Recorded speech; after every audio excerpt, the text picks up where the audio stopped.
Diz pra minha mãe que eu vou atrás do meu sonho e ele não tá tão distante assim. Lembro das noites perdidas de sono. Acredita, foi o melhor pra mim. Somando kills, eu fiz o meu nome. MVP, sonho de menor.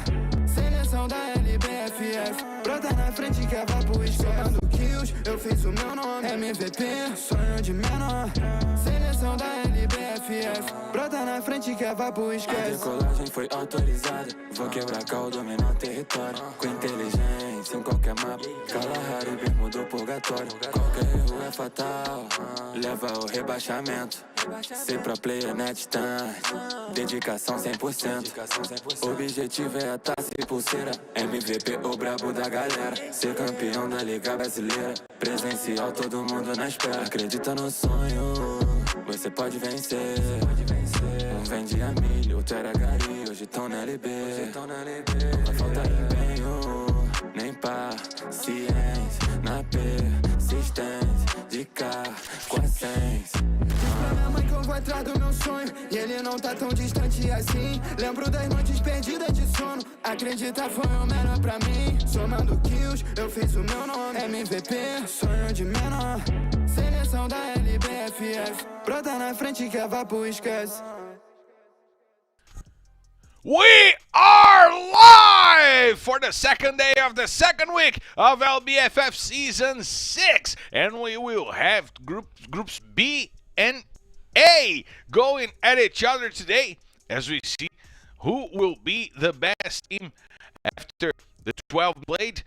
And of course, I'm not by myself.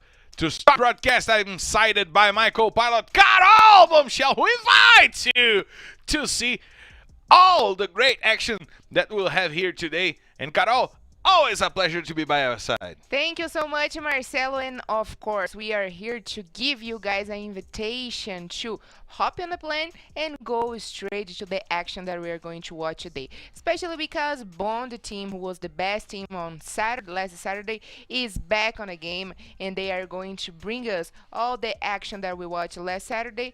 Because if they finished last weekend in the first place, right now they are not anymore. Things yesterday have changed a lot, right, Marcelo? Things have changed a lot, and since we're talking about Bondi and a team that is a new coming team here as an organization debuting in LBFF, we have some other organizations debuting in LBFF Season 5, and the newcomers are making some noise, right, Carol? Oh, yes, they are definitely making noises, and I really like that. Yesterday, we were discussing how the meta gaming of Free Fire were changing throughout the seasons, and that's how the newcomers have been showing us, because I feel like when you are a newcomer, you have the commitment to show your work around here. It's okay, like the veterans, they are more okay, they are more in their comfort zone, but the newcomers have the job to show what they have come here for,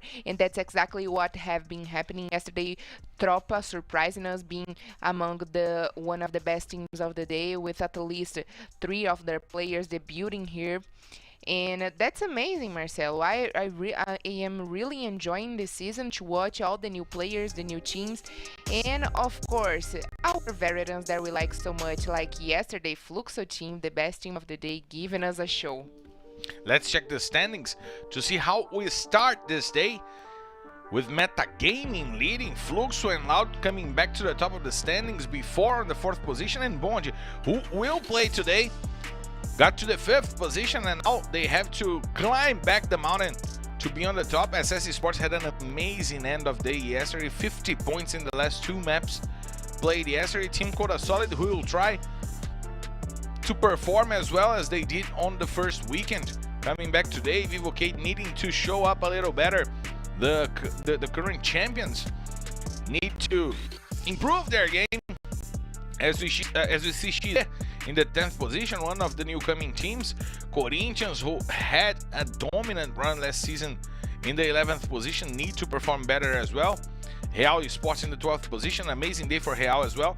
Netshoes, Miners, Los Grandes, Team Solo Media, Nitrox top 10, fighting to leave the zone that sends the teams directly to the Access Group, and Furia and Amazon Creeps on the relegation zone, kind of the desperation zone, and it seems that the picture starts to draw itself, right, Carol? Yes, it is the second weekend of Free Fire, and there's teams that is going to the 150 mark. I'm pretty much sure maybe today we are going to get close to the 100 mark. Sorry, the 200 mark in points of these guys, because in the first weekend we already reached the 100. So this week it's going to be easy to reach the 200 mark. But why I am saying that? Because in the bottom where we find Amazon Creeps and Furia, they haven't reached even 70 points yet. So that's kind of they should worry about that, of course, but today we should keep an eye on, for example, Netshoes Miners, that once again have the opportunity. They are right now in the 13th position, and they have the opportunity to play again to try to score more points. Today they will start with Trem Bebê, Rick, Natividade, and Broil. Broil, who yesterday we cast in our FF squad, Marcelo. And today as well. Broil is in my FF squad once again, and we will get to check the kill leaders for the season, because things got a little messy yesterday. 3 players with 21 kills, 2 players with 20 kills, 1 player with 19 kills. It's tough. This fight is better than last season. Definitely it is better. Right now we can see 2 players from Meta Games still standing there, but last weekend we closed it. Yesterday we had 3 players from Bond team. We had 19, R7, and Victor 7, of course. And right now they are not showing up in our table of the kill leaders anymore, but let's see if they can change that, because Will is not playing today, Lost is not playing today, Killed is not playing today, but Cias will come to contest the first place again. And Marcelo, I will say that he will fight as never like last season to keep his crowd of MVP. And what he did yesterday showed us that he is willing to come for this fight. He was amazing yesterday. And another group of people that were amazing yesterday were our newcomers. I bring them back to the table because it's been awesome to see what Tropa did yesterday, what Bondi did last week. She's there had day yesterday, reaching the 10th position. So we have some arts and some standings for you guys to understand how the newcomers are working throughout the season and the points that they're scoring. Bondi with 123 points, 59 kills and 2 buyas. They had an impressive run last Saturday, but Tropa yesterday also had a amazing day, getting to 120 points. Yes. XD is inside of the top 12. Team Solomit had a good run last weekend. The only team that is still lacking some kind of coherence in Serie A is Amazon Creeps. They right. still ain't got the rhythm of Serie A, right? Yeah, they still got the rhythm. That's the thing. And we can cut them some slack because we know how different it is, the game style between Serie A and Serie B. So they will try to adapt themselves, even though by the end of the season they go to the Access Group. They still got the experiences to be living here and fighting here this whole season. But we also have to point it out that Bond team, even though they are a new team over here, they got the experience of Level Up, who was also, he played many seasons here in Free Fire Brazilian League, and also he played the World Series with the Corinthians, where they were the champions, the world champions. And also they got 19, they got R7 and Victor 7. They are coming from the other teams, so probably this is the results of their experience. Of course, they're in fourth, but even though they are veterans around here, they were put together right now for the season, and it's been working really good. And it goes the same for Tropa. Tropa bring 2 players that have been placed this LBFF, but also a whole new team. So they are in the 6th position right now, doing an amazing job. And XD and Team Solomir, they are still adapting themselves, and they will get in there. XD inside of the top 12, which is very good. And we have to point it out that they bring 2 girls this season, which it is amazing for our competitive scenario. That's what exactly I was going to say. She's there bringing two girls to their lineup. One of them in the starting lineup, who is Debzada, and it's fun for us to see. It's good for us to see the girls taking the space that is theirs, who belong to them. So let's stay tuned about Debzada.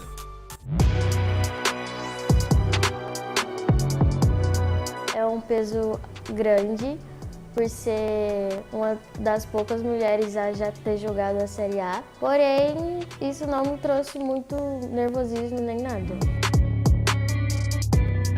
Eu gostei da nossa estreia por a gente não ter deixado o nosso lado agressivo, porém em posições a gente não foi muito bem. A equipe, nossa, que espalhado que tá a equipe da XD. 3 jogadores esperam pra trás, Debzada! Que balão pra cima do online! Eu daria um 7 pra nossa equipe. Eu acho que a gente puxou mesmo, mas a gente pecou um pouco na posição. Porém, eu acho que a gente ainda tem muito a mostrar. Está sendo a realização de um sonho. Eu espero muito chegar na final. É o que todo mundo aqui almeja no nosso time. E dar o nosso melhor, mostrar o nosso potencial. What a girl. And Debzada, she's she amazing. seems to be such a sweet girl. Yeah, we gotta she's say it. amazing. And she has what it takes to be on Serie A, and I'd really like to see she's there going forward because of the story that would be told with that team bringing two girls as on their main roster, one on the starting lineup. That would be an amazing story to be told, right? Yeah, and I gotta say that's my place to talk right now because she is a girl and I have been playing the competitive scenario and I know how hard it is for the woman to be here and bring such amazing player. I have known Debzada since when I was a player as well, back when I was a player, and I haven't seen how much she worked so hard to be here today. So congratulations to Debzada, congratulations to she's the team that is been working with the two girls, Ellie Diaz as well. She's amazing, and I'm really excited to see what other teams will bring for us today, Marcelo. So let's check our agenda. Let's check our schedule because the teams are coming on the screen for you guys to comprehend, to understand what is going on today here in LBFF. We have Amazon Crips, Fluxo, Los Grandes, Netshoes, Miners, SS Esports, and XD, the teams from Group B, facing off against teams from Group A, Bonde, Corinthians, Nitrox, Up 10. This was yesterday's. Yeah, this is today actually. This is today actually, and we have group. No, this was yesterday, and this is today. And we still have some issues with our art over here, and we'll be bringing you the actual schedule as soon as possible. We brought you the schedule from next weekend. You guys gotta be watching out because this is for next weekend. We already have some things prepared for our next week of LBFF, but today we will have groups B and A. At least we got to see which teams will be playing, right, Carol? Yeah, so like Marcelo said, we are so excited over here to all the matches that will happen that we are even bringing you guys the action from next weekend, but we know for sure that who is going to play today. It is Group B against Group A, so we are going to bring you a lot of action. So let's check this out right now and have the confirmation for all the groups that are going to play today. Let's see our schedule now for this weekend coming up this on the screen for you guys to understand. We will have the confirmation on the teams playing today, as we will have groups B and A. Indeed, we will have so many newcomers to talk about, as we saw that. Stay tuned from Debzada. And I find it good. I find it good as we see now on the schedule for today. Team XD, they did not get settled with the debut they had last weekend, and now they are going against Amazon Crips, Fluxo, Los Grandes, Netshoes, Miners, SS Esports, Bonde, Corinthians, Nitrox, Top 10, Team Corazol, Team Solomid, and Vivocade. And Debzada said it was a debut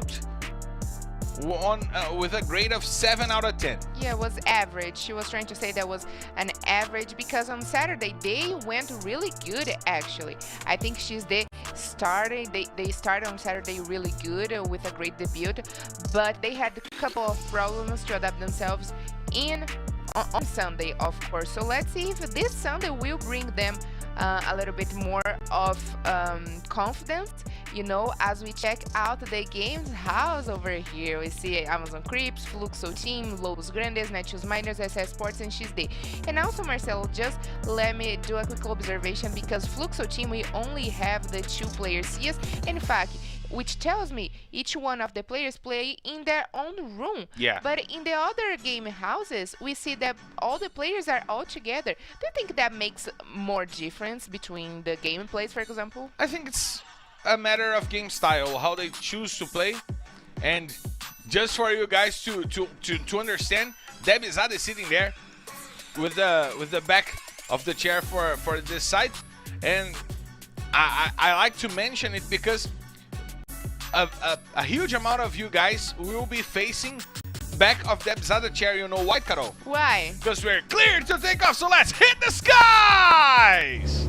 Ladies and gentlemen, from the flight R4D1 heading straight to Purgatory. This is your captain, myself, Ferrantino, and by my side, my co-pilot, Bombshell, invites you to loosen your seatbelts, fasten your boards, because it's time to drop, Carol! So let's go head to our first destination today, that is Purgatory. We know that Purgatory, it is one also of the favorite maps of these players. But let's see what Group B and Group A with Bond, Corinthians, Nitrox, Top 10, Tinkle, The Solid, TSM, Vivo, Kid, Amazon Creeps, Fluxo, Los Grandes, Netshoes Miners, SS Sports, and XD will bring for us on this Sunday. So unbuckle up and enjoy your stay. We already see Team Solo Mid leaving the Fire Brigade. They went there to get the cars, to be ready to rotate anytime they want, Carol. And I like the strategy because that gives them a little of speed in that rotation. But now we see Netshoes Miners going after them, and Broilo got the shot on Brocofé. Broco is on the floor, and Broilo has the first kill of the day. Thank you, Broilo.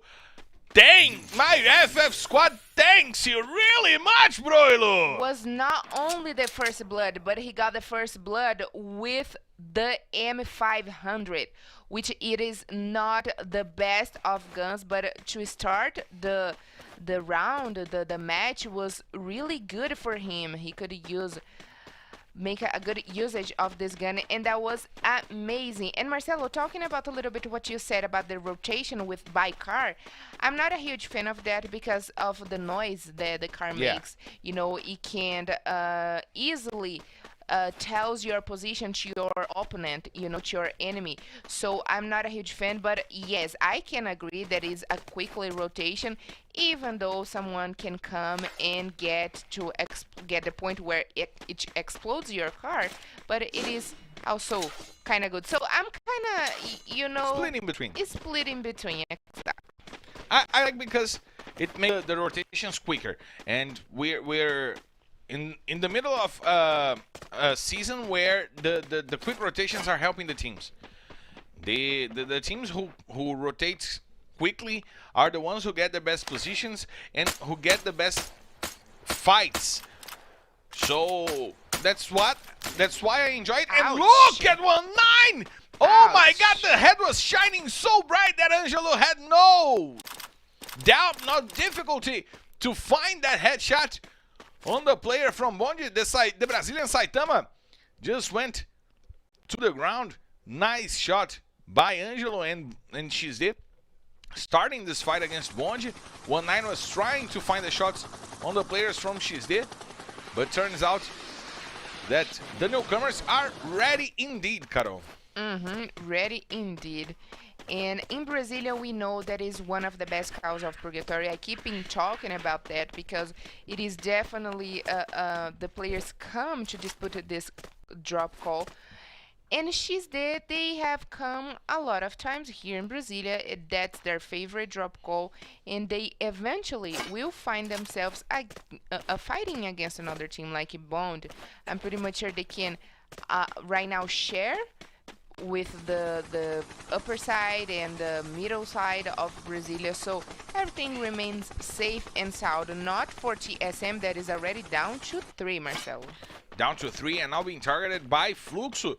But it seems that Fluxo will choose not to fight this fight at the beginning of the game. They're rotating. I don't They're think leaving they are Central. aware about Team Solomid. I think they got to see Team Solomid because there was a player from Team Solomid getting some damage over there, and the only team I saw that could be dealing damage onto them was Fluxo. What about Nachos Miners in Lumber Mill?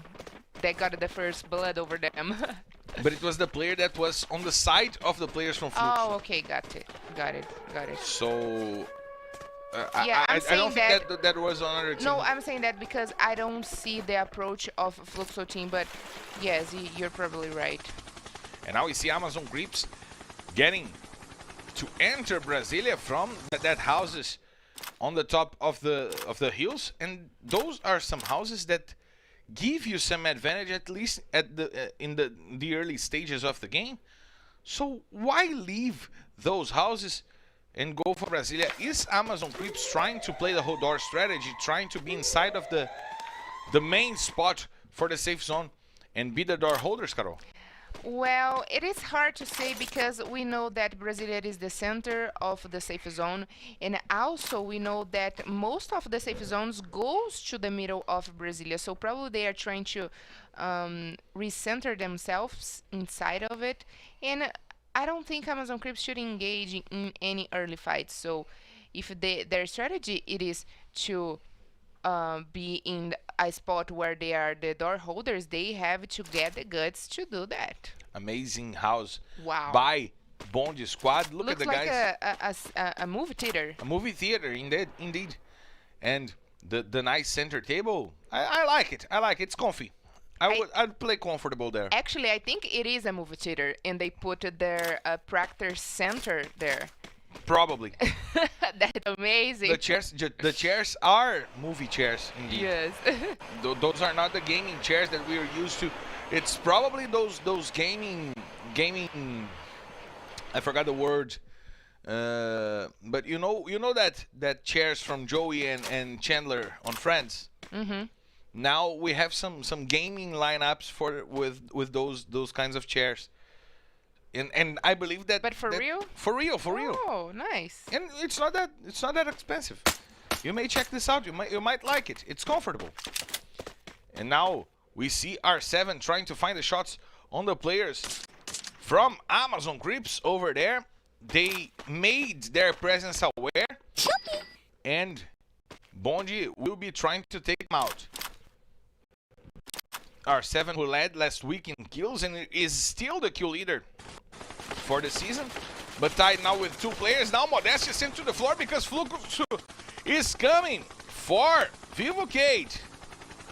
And you know what, Marcelo, I think Fluxo team have been doing kind of different rotations. I would not say crazy rotations because they are the only ones that can explain why they are doing that, but I haven't seen Fluxo team avoiding most of the early battles. You know, maybe trying to get at least inside of the points where they are down to the 9th position or the 10th position. But like right now, they will not engage again with Vivocade, which shows me they are doing a safe game at least in the beginning and taking the game really to the late stages off. But they made their presence felt. Modestia is back on the lobby. It was the second player who was sent back to the lobby. And Fluxo got the kill, got the point, and left the fight with a kill by Cias. Like they did with the Team Solomida, they were trying to engage a few shots against Team Solomida, but they didn't get the approach. They were not going to Team Solomida, you know. So they are doing the hit and run. Far away. Yeah, hit and run. Yes, that's a better explanation. I believe that's a good strategy because every time you see Fluxo closing the gap on the Booyah, and when they have their best situation for Booyahs, they are in the numbers advantage. It's possible that Fluxo is trying to mess up the teams, take one or two players down to have the numbers advantage by the end of the game. That would be an incredible strategy, Carol. Yes, definitely. I couldn't agree. But what about the strategy of Vivocade right now? Because they don't have Modestia, even though they are still counting with a General, Nando 9, and that God. Modestia, it is a player that has been helping a lot. I would say behind of Nando 9 last season, Modestia was one of the ones, in general, of course, were one of the ones that got more kills for Vivocade. The one that got away, as Katy Perry would say. The one that got away. But the safe zone closing to the north of Brasilia and almost taking all of the fields, Carol. Which makes three teams that we still ain't called their names throughout the game very safe. Team Coda Solid, Los Grandes, and Nitrox top 10. Corinthians made their usual rotation. They're nearing the river. That's the rotation that we saw Corinthians do throughout the whole Season 5, and which took them to the top of the standings throughout the whole season. Finally, they went back to that strategy, and they're safe right now. And actually, I can compare the same strategy of Corinthians with Fluxo team, because even though Fluxo team is doing the hit and run thing, but they are also working on the edges of the safe zone. They are avoiding these early fights. They are doing rotations that I have never seen before. Last season we saw that they were leaving Central and going straight to Brazil, engages in early fights, and right now they are just, trying not to worry much about that. But who should be worrying? It is Team Solomid that is by Netshoes Miners, and at some point I think Netshoes Miners will come for them again, because if Netshoes Miners doesn't like to engage in early fights, they got the first blood today, Marcelo. Indeed, they got it, and that was a fight that has been promised to us since the first minute of play, with that first blood that Broilo got to Netshoes Miners on the player from Team Solomid, which was Brocofé. Now, it seems that Team Solomid chose not to fight, but Netshoes Miners are coming after them. They crossed the bridge already. They are on the same side of the island. But it seemed to me that Team Solomid chose to run, but they will face off against Esports. And they saw that, and they have to turn it around. Bad rotation by Team Solomid right now. They chose to run from the Netshoes Miners and ended up face to face with the destructive team that we saw yesterday from SS Esports. The problem about rotating in the map of Purgatory, it is that you most of the time have to go to Brasilia. Not always, most of the time. Oh, and I will tell you later, Marcelo. We see Phoenix taking some damage and having to use the ice because Team Solomid chose to engage into this fight. Indeed, we see Napon trying to open up and trying to find Butch on, but the big dog is coming after them. Butch on is sided by Jubinha, each one on one side of the wall. MTS puts the first player down with the grenade. Butch on sends Bob over there, and Team Solomid is out. Team Solomid is out. SS Esports just came and destroyed Team Solomid. The newcomers are having some troubles, but now SS Esports will be able to remain on the game. But on could not use the med kit before the safe zone put him down, but he will be lifted off by its teammates once again, Carol. Yes, and that was a kill easy game. GG. Good game also for SS Sports, getting these 3 last kills of Team Solomid, I'm sorry. And we were picturing that, right? Because they were down to 3, not saying that they are weak and they could not engage, but wow. Wow, Zenak finding Chinese and sending him for a nice spa. Was Zenak or Ousado? It was Zenak. Oh, goodness. He sent Chinese directly to a spot to rest a little bit over there. Did he get the kill? He did not get the kill, and the Crocs top 10 is now rotating, but they got what I think it's the most important point right now. They got freedom to enter the safe zone. Right. I like that, Marcelo. I like it.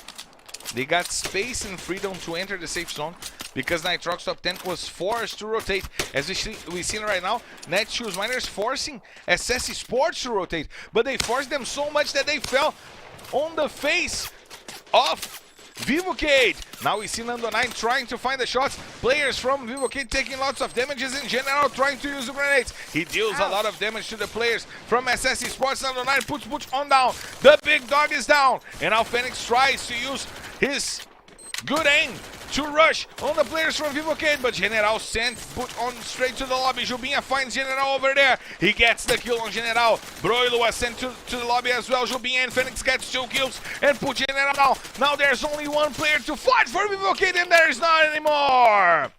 That guy was sent to the lobby, and SS Esports already with 6 points. And now we have a war going on between Team Corasolid and Fluxo. Quali and Vincin XP doing an amazing job. Fuck sent back to the lobby, but there are still 3 players. CS finds the first grenade. He tries the second one, but Vincin uses the ice to protect himself. CS has some space. He's trying to find grenades, and the Grenade King just messed up. He hit himself with the grenade, forcing Fac to reposition and forcing Fac to help him. And now Team Corasolid has the advantage. Now it's a 3-on-2, and CS could not get the advantage of having put one player down. Now he will have to deal with a 2v3 situation. While Fac tries to rotate, get some information on Vincin XP trying to come in. Vincin is forced inside of the house. Quali is over there as well. Bone is trying to rotate with the Bao, but he was sent to the floor by the MVP. CS gets one more kill on the players from Team Corasolid, who should have gone straight to them, and it looks like to me that 1-9 became the Green Reaper. He gets 3 kills with the sight. However, Fac brings Team Corasolid down all by himself. Amazing job by Fac saving Fluxo, but CS was taken down in the middle of the way. Fluxo will try to survive with Fac as he did yesterday, and he did an amazing job. He brought Fluxo to the 4th position in a situation that was really similar to this one. Now we have Corinthians going after the players from XZ. Angel finds the shot with the grenade launcher and finishes off Azur. Now XZ is trying to hold on to themselves and to keep them alive against Corinthians in this fight. Debzada is regrouped with Angelo. Brenin is also regrouping over there, but they have to deal with Amazon creeps from below, and also with Los Grandes with already 5 kills on their hands to get to the late stages of the game, to the end of the game. Now we have the grenade. Gus finding Zenak over there, and now he tries one more grenade to find Leozin. He deals some damage, but Zenak is down, and Gus does an amazing job. 5 kills for Gus, and Los Grandes is on the top 4 for this map. It's Bondi, it's Los Grandes, it's XD, and Amazon Creeps. 3 newcomer teams are in the top 4 for this first map of the day. Let's see how they will fare off. Angelo trying to find some information. He knows that Los Grandes is on the top of the hill. He knows that Bondi controls the center of the safe zone. It's a good moment for Bondi to try to get their first booyah of the day. Gus trying to get some regroupment with his teammates, and now Angelo became a target because the Amazon Creep players are coming up. Cebolinha and Mamute putting 2 players down from XD. Debzada is sent back to the lobby, and now Gus is rotating to find a better position to use the grenade launcher and the grenades. Salis puts MVR down. He puts Gus down as well, but XD is sent back to the lobby. Bondi will try to take this advantage and use the grenades. The Amazon Creeps squad is in the top 3. Finally, they got used to the Serie A. Salis rotating. Mamute gets a nice spin over there to take the players from Amazon Creep from his foot. Master puts 1-9 to the floor. Bondi has 2 players down. The Amazon Creep squad is coming up, and they won their first booyah in their history in Serie A. R7 trying to fight, but Mamute makes it pay, and the Amazon Creep squad in the first place. And it's an easy booyah for Los Grandes! What a great job by Gus and Mamute! Those guys came to play, and we saw the happiness on their faces looking in the game house, Carol! Starting a great style this Sunday, Marcelo. Great points for Los Grandes. But when I'm saying great points, because it was 14 kills, an amount of 26 points on their baggage. And I'm so happy right now. So happy because the coach of my FF squad this Sunday, it is Kawan from Los Grandes. So I already start with the luck on my side, Marcelo. But who got the luck for sure was Los Grandes with their first Booyah. And we gotta point it out as well that Bond Team Seb finished with the 7 kills and Amazon Creeps in the 30th place, Marcelo. Like you said, getting used to the Serie A. Getting their first top 3 finish of the Serie A. Indeed, a great job by the Amazon Creeps. And my coach is Blake from Team Crota Solid. And I have Rafa X, who is on the bench for Los Grandes right now. So I'm kind of sad with what's going on. But I got R7. I got Broilo, who got the first blood. And I'm fine. Los Grandes indeed with 26 points, as you pointed out, Carol. Bonji with nice 16 points, starting the day really well. And the Amazon Creeps team getting 11 points. That's good to see it from them. SS Esports with 11, Fluxo with 5, and XD with 9 points. The 3 newcomers out of 4 newcomers playing today in the top 6. Great job by the newbies, in a nice way to say. Exactly. Over here, and we will the MVP was Cebolinha from Los Grandes, who was also was on Cebolinha the and Gus. bench. Yes, Cebolinha and Gus, and he was on the bench on last weekend. And he's right now in a very good position, helping Los Grandes, trying to adapt themselves as well, as we see Gus. But in the 7th position, we got Corinthians starting not so good, trying to come back for the best game again. Team Crota Solid is down to 6 points. Nachos Miners, who got the first blood, only 3 points in this season, on this Sunday, sorry. Vivo Cade, Team Solomid, 0 points. And Nitrox top 10, 1 point, which makes me very sad because 2 of their players I put in my FF squad. Dang it. It happens, as it happened to me as well. And it was nice to see Los Grandes getting those points. They were in the 13th position to start the day, and now they will indeed be inside of the top 12, and let's see if they can get to be in the fight for the top. It's important to see Los Grandes, a team that came back to Serie A last season, getting the results and getting the good moments as we saw in this map, Carol. And Marcelo, I gotta say that the kill leaders of this last match, besides that we already saw that was Cebolinha and Gus, in the 3rd place came Mamute with 4 kills for Los Grandes, but R7 it's here again, Marcelo, in the 4th place with 3 kills, but all by himself for the Bond. And I would say he's that in my squad. I would say that he will come back to contest again the 1st place of the MVP. And I like to see this competitive scenario where all the seasons have one MVP, even though there is not of the team that win the competition, but it is the player that it's been working his skills to be the best one over here. But let's check out our standings, Marcelo. I want to know where those 26 points led Los Grandes to the 9th position, inside of the 100 points mark. XD cementing themselves in the 10th position, with Corinthians in the 11th position. Vivo Kate losing a lot of spots actually to Los Grandes, XD and Corinthians. Bad things from Corinthians, but look at Amazon Creeps leaving the relegation zone with those 11 points. Good job from the newcomers. Bondi getting to the 3rd position, and look at who is our new leader, Carol. Fluxo.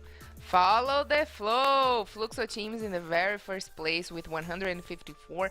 They are the only team with 3 Booyahs so far, and we gotta remember that in the 4th season where they were the champions, they were only the champions not because of their amazing development throughout the whole competition, but because of the Booyahs, which was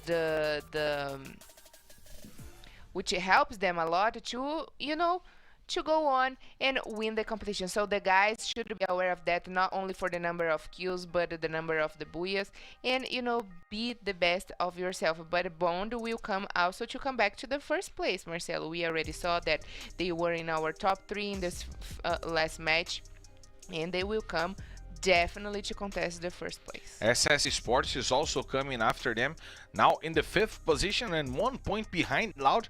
SS Esports finished the day yesterday in an incredible way, in an incredible style, 50 points in 2 maps. If they did it throughout the whole day, they would have scored 150 points.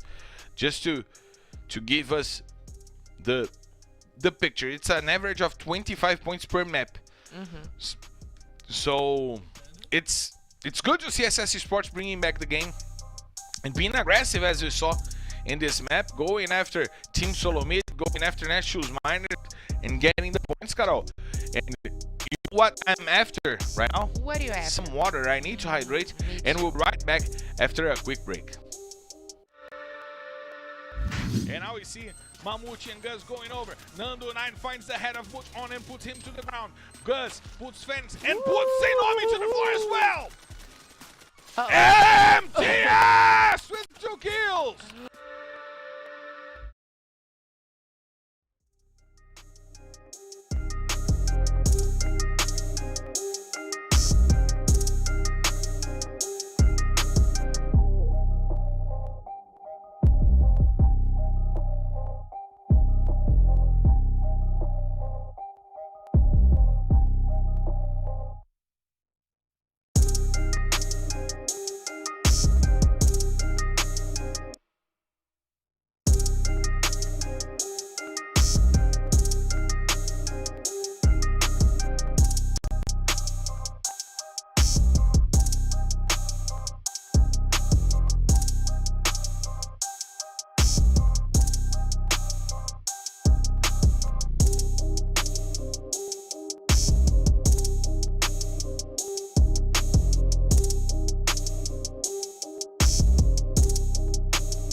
We are back for the second map of the day. I am eager to go to Kalahari because it reflects what we're going through the day here in São Paulo, right, Carol? Yes, the heat here in São Paulo, it's hitting us a lot, and I'm pretty much sure Kalahari will hit these guys here today. But just the confirmation of the first Buia Los Grandes leading Purgatorio so far. Will they have the same consistency in Kalahari? That's the question, Marcelo. That's the question, and we get to see Bond, the team that went to the late stages and went to the top 2. Corinthians, that needs to improve. Nitrox needs to improve. Team Corasoli needs to improve. Team Solomid needs to improve. Vivo K needs to improve.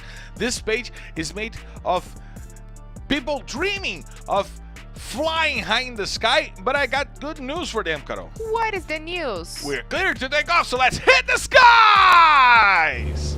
Ladies and gentlemen, from the flight R4D2 heading straight to Kalahari. This is your captain, Marcelo Ferrantini, and by my side, my co-pilot, Carol Bombshell, invites you to loosen your seatbelts, fasten your boards, because it's time. Oh, it's time to drop, Carol! Ladies and gentlemen, welcome for the first time today to Kalahari map. Here we know that the hottest stuff happened. But what it's going to be against Group B and Group A? That's the question. We already know that Bone Team is one of the best teams so far, and Level Up, it is the replacement for K1. For the happiness of the crowd, they brought Level Up, the only man who could save Brazil to be the champion and back in 2019. And now the so-called starting lineup for Bond is up, and the lineup which gave them the best results. Yes. Even though Level Up did not get the kills, he was an important part of the team, strategizing and creating space for the players to get the kills, right, Carol? Yes, I mean, on their debuting, they were leading R7, 13 kills, Victor, 11, and Level Up team, Bond, was the best team of the first round with 76 points, Marcel. Like you said, even though he was not among with the highest kill number, he was a good support for the team, bringing his experience throughout seasons and seasons of LBFF and also the World Series.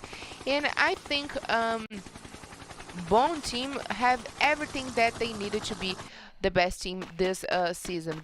Even though on last Sunday they had an average, a modest performance, but I think also you can work very good in the silent, like we saw Corinthians last season. Corinthians were one of the best teams throughout the whole season, right?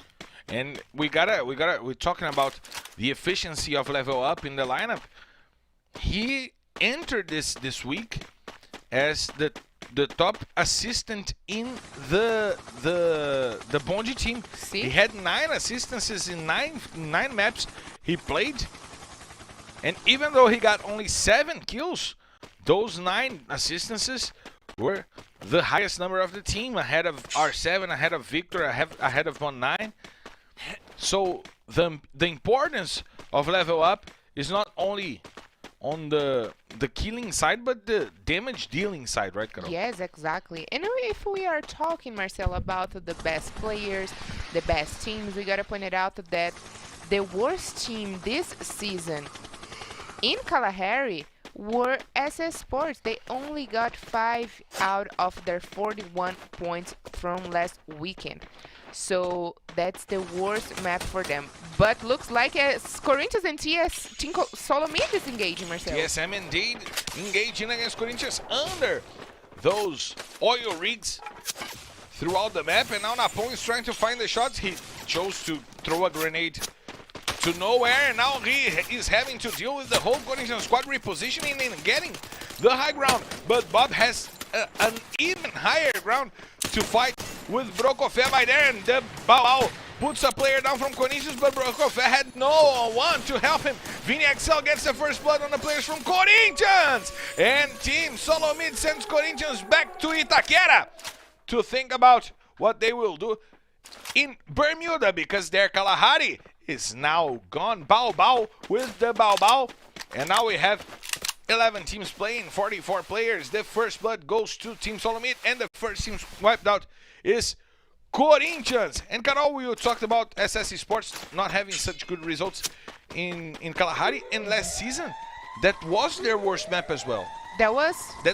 Wow. Well, they should have definitely improved that, because we know how difference makes having good performance in the 3 maps. You know, there is different gameplays in each map. We know that the Kalahari is good for the higher views.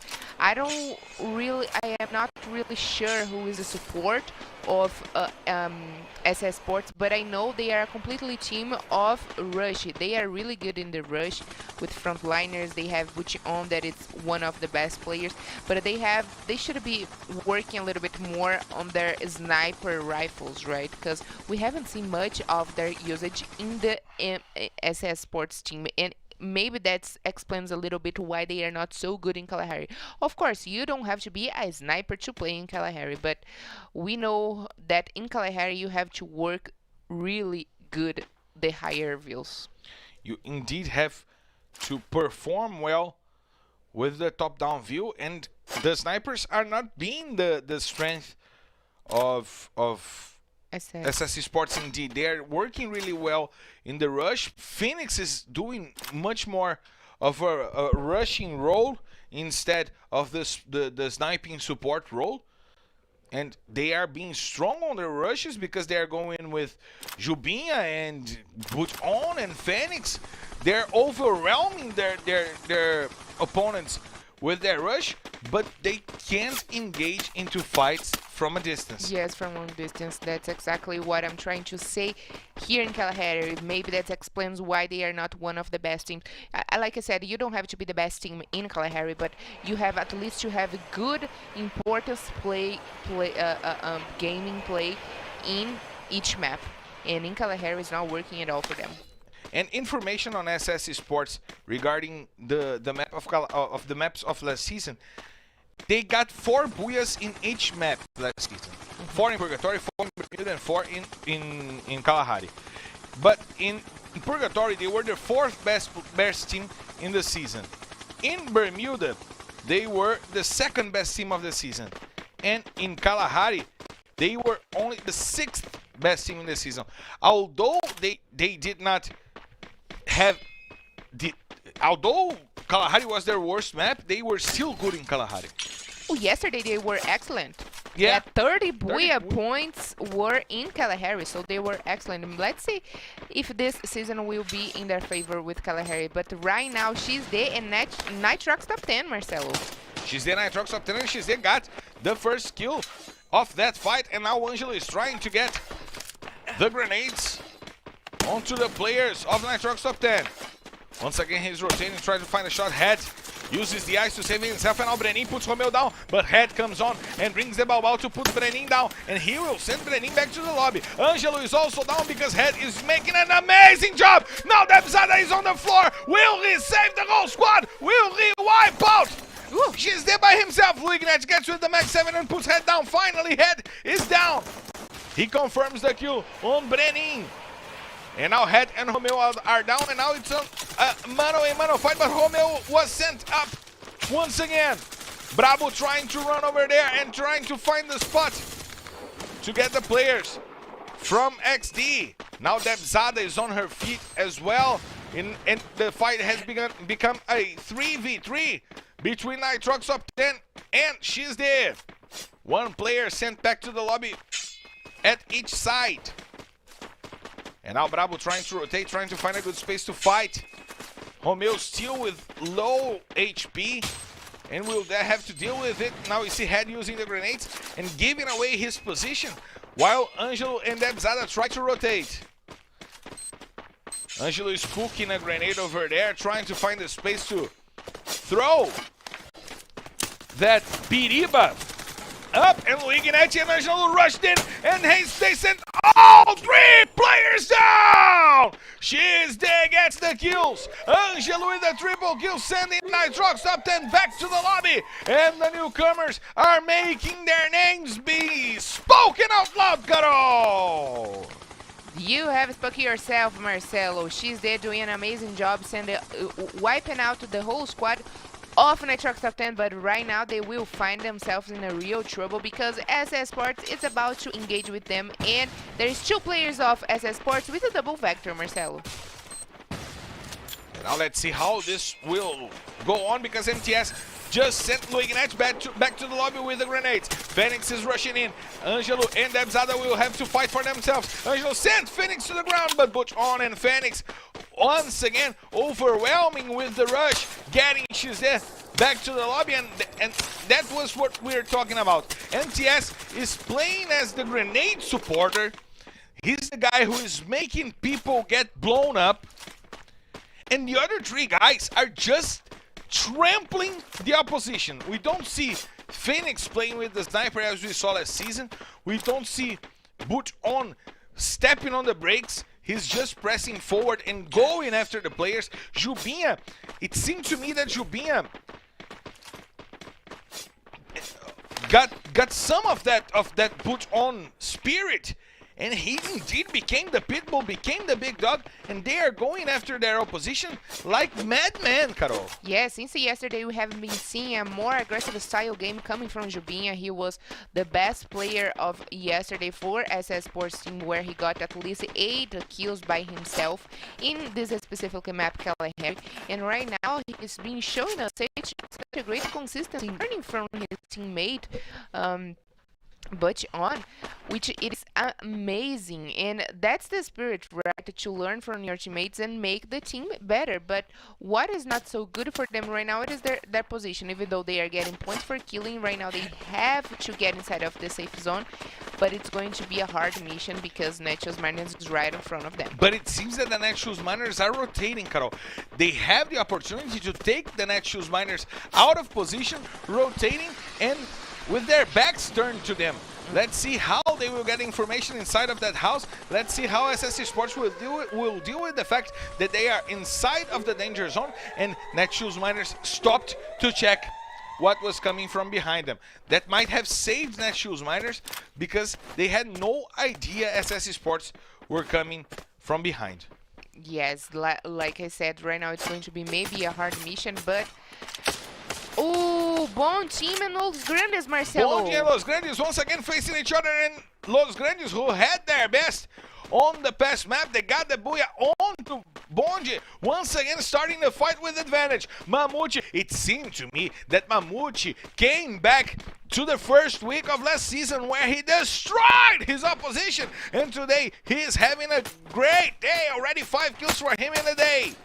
Cebolinha also trying to find the shots over there. He knows where Bonde is, and the fight between SS Esports and Netshoes Miners is also going on. Atividade is trying to find grenades.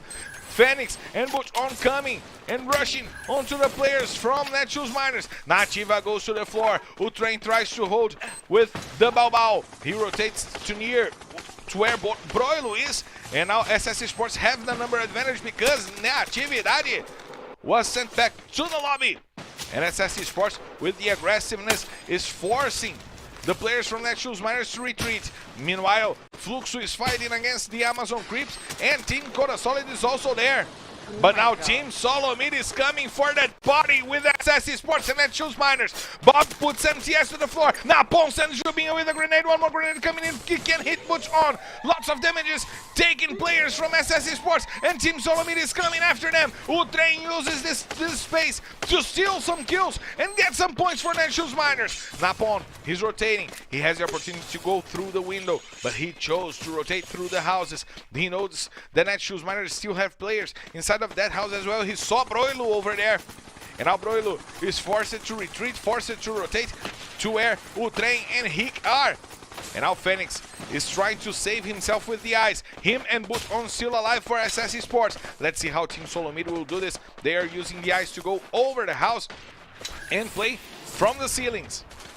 Mamute using the grenade launcher sends that guy to the floor. But this fight over here is getting to a boiling point, Carol, where all teams can eliminate each other. Yes, exactly. But right now there is so many things going on that we cannot keep the track. But I hope Team Solomid, that is looking very strong right now, can at least get into late stages of the game in a good position. And Mamute is also looking strong. He got the triple kill, 2 with the scythe over the players from Vivocade. And now there are only 6 teams remaining, 18 players. An average of 3 players a team, which shows us that lots of players are eliminated and lots of teams had the disadvantage. And Hick finding the grenade launcher shot against Bob. He sends a player from Team Solomid down. Butch on puts Broilo to sleep a little bit over there, and Train brings it back. A nice bow shot putting the player from SS Esports to sleep. A mimir, as we say in Brazil.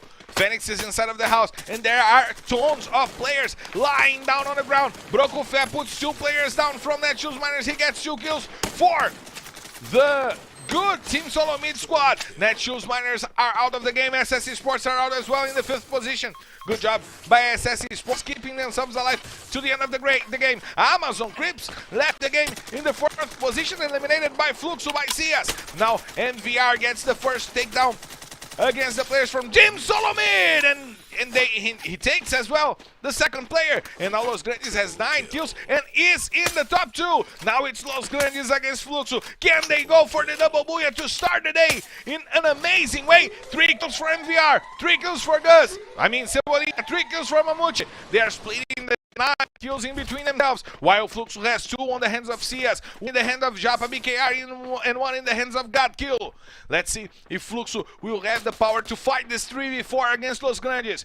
The rotation from El Mamute, El Cebolinha, El MVR, and El Gus. Oh my gosh. Is happening right now, but Japa BKR and fuck bring it back. Oh my god, Cias! It's a booyah for Fluxo! Oh my god, they dealt with it with an incredible way! Oh my god, they took the rush! They held onto it, they used the chrono, and they destroyed Los Grandes, Carol! Their first Booyah Fluxo team this Sunday was definitely amazing, Marcelo. What they did by the end was amazing. They were in number disadvantage, down to 3 against 4 of Los Grandes, but they showed us that they can be bigger than the Los Grandes. That was amazing. Cias working his grenades, Fak and Japa BKR with the shotguns. They were amazing. I mean, Faki was with the shotgun, and Japa BKR were right behind with the support. So Playing the support. was amazing player playing from Fluxo team, showing us their best game, support, grenades, frontliners with the shotguns. That was, speechless for me. And I have to tell you, I'm sorry. I saw your face. Meanwhile, my booyah shout, you were just, oh my god, my ears. But that was just an incredible booyah Actually, from it Fluxo. was not for you. The booyah was because of Los Grandes. Because they were in the second place. That was nice, but I chose their coach to be in my FF squad. So I was thinking, can you imagine a booyah? I chose God Kill, but he was the first player down, the only player down from Fluxo in this matchup. However, they did an amazing job turning a fight around with such an easy way, in such an easy style, that it made it an incredible booyah from Fluxo, and now they get 4 booyahs, Carol. They are leading in the second week. They have 4 booyahs right now, and Fluxo seems to be coming as strong as they can come. Bullet train. Fluxo with 20 points, Los Grandes with 18, Team Solomid, good job from them with 16 points. SS Esports held on to 10 points, Amazon Grips once again in the first side of the table with 9, and Netshoes Miners, the Kala Miners with 8 points. We'll get to check the second half of the table, and lots of players with 3 points. 3 players from Los Grandes getting 3 kills. MVR, Gus, and Mamute. Yes, they finished this round with 9 points of kills, Marcelo, even though in the second place. I'm pretty much sure if they got the booyah, they would be ahead of the points of Fluxo team that were down to 8 kills, but 20 points for the booyah. And Vivocade in the 7th place with 6 points. She's doing a not good game today. They started pretty good though, but right now back to the 8th place. Team Coda Solid not showing up so much today. 4 points. Bond team suddenly back to the 10th place with 2 points. Nitrox top 10 and Corinthians in the bottom. Nitrox top 10 at least 1 point for killing, but it's still not a good performance in this round. And we gotta say, some people in their FF squad are happy because the amount of players in the MVP list for this map is just incredible. There were like 6 or 7 players with 3 kills, and that awards points. If you have 3 players that had 3 kills, you get the points for kills and the points for being the MVP. That's why I was like so sassy about the other teams, and especially Nitrox top 10. Nitrox top 10, please guys, please, I'm asking you, mercy on me. But Carol, you talked about Xd having an okay match. Right now, Xd had only 13 points in the first week in Kalahari. 2 maps they scored 13 points. Scoring 5 points puts them in kind of the average of what they did last week, right? Yes, unfortunately, they are not getting this big amount of points that we are expecting for, but even though, Marcelo, they are a very good team, we have to remember that they came from Serie B as well. Yeah. We haven't seen a different scenario between Amazon Crips and Xd that both came from Serie B. Amazon Crips is taking a longer time than Xd to adapt themselves to the game, which they are kind of getting the point right now. But Xd, they have been starting the building this season so good that we are putting expectations on them. And because we are very happy to see Debzada playing this season. But of course, they came from Serie B. A game style is different between the 2 seasons.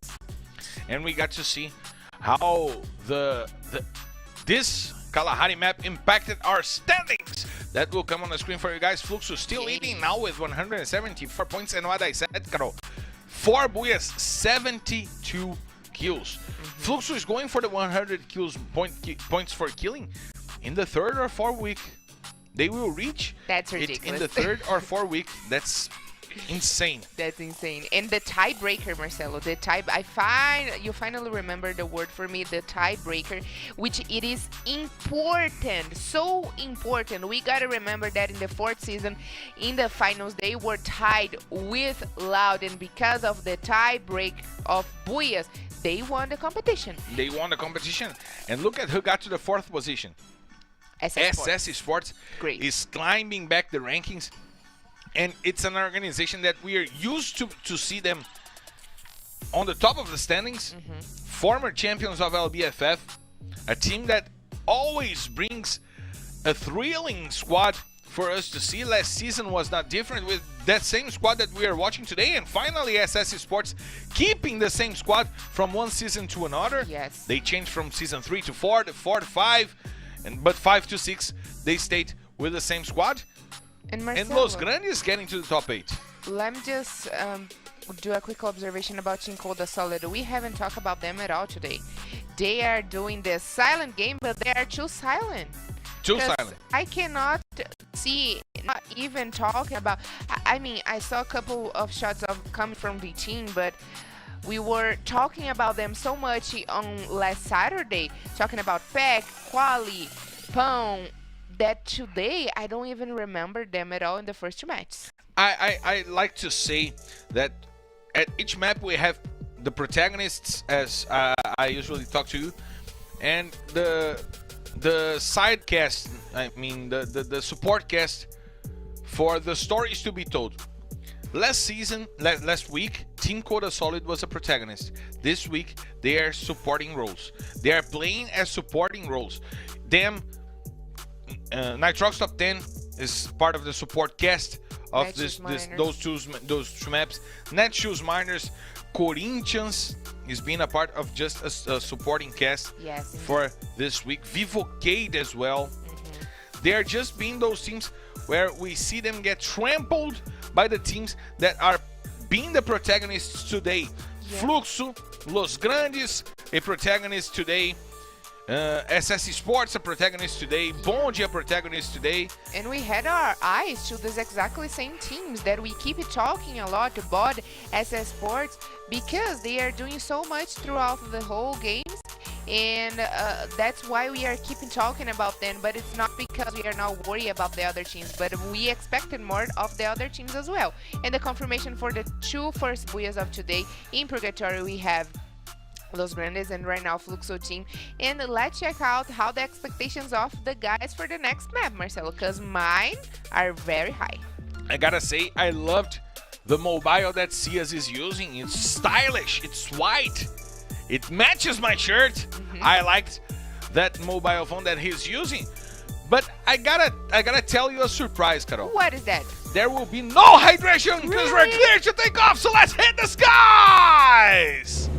Ladies and gentlemen, from the flight R4D3 heading straight to Bermuda. This is your captain, Marcelo Ferrantini, and by my side, my co-pilot, Carol Michel, invites you to loosen your seatbelts, fasten your boards, because it's time to drop, Carol! Fast and furious, that's how we roll here in LBFF today, Marcelo. We are heading straight to Pochinoki, where Netshoes Miners and Nitrox Top 10 maybe can engage, and we have watched this fight before last season.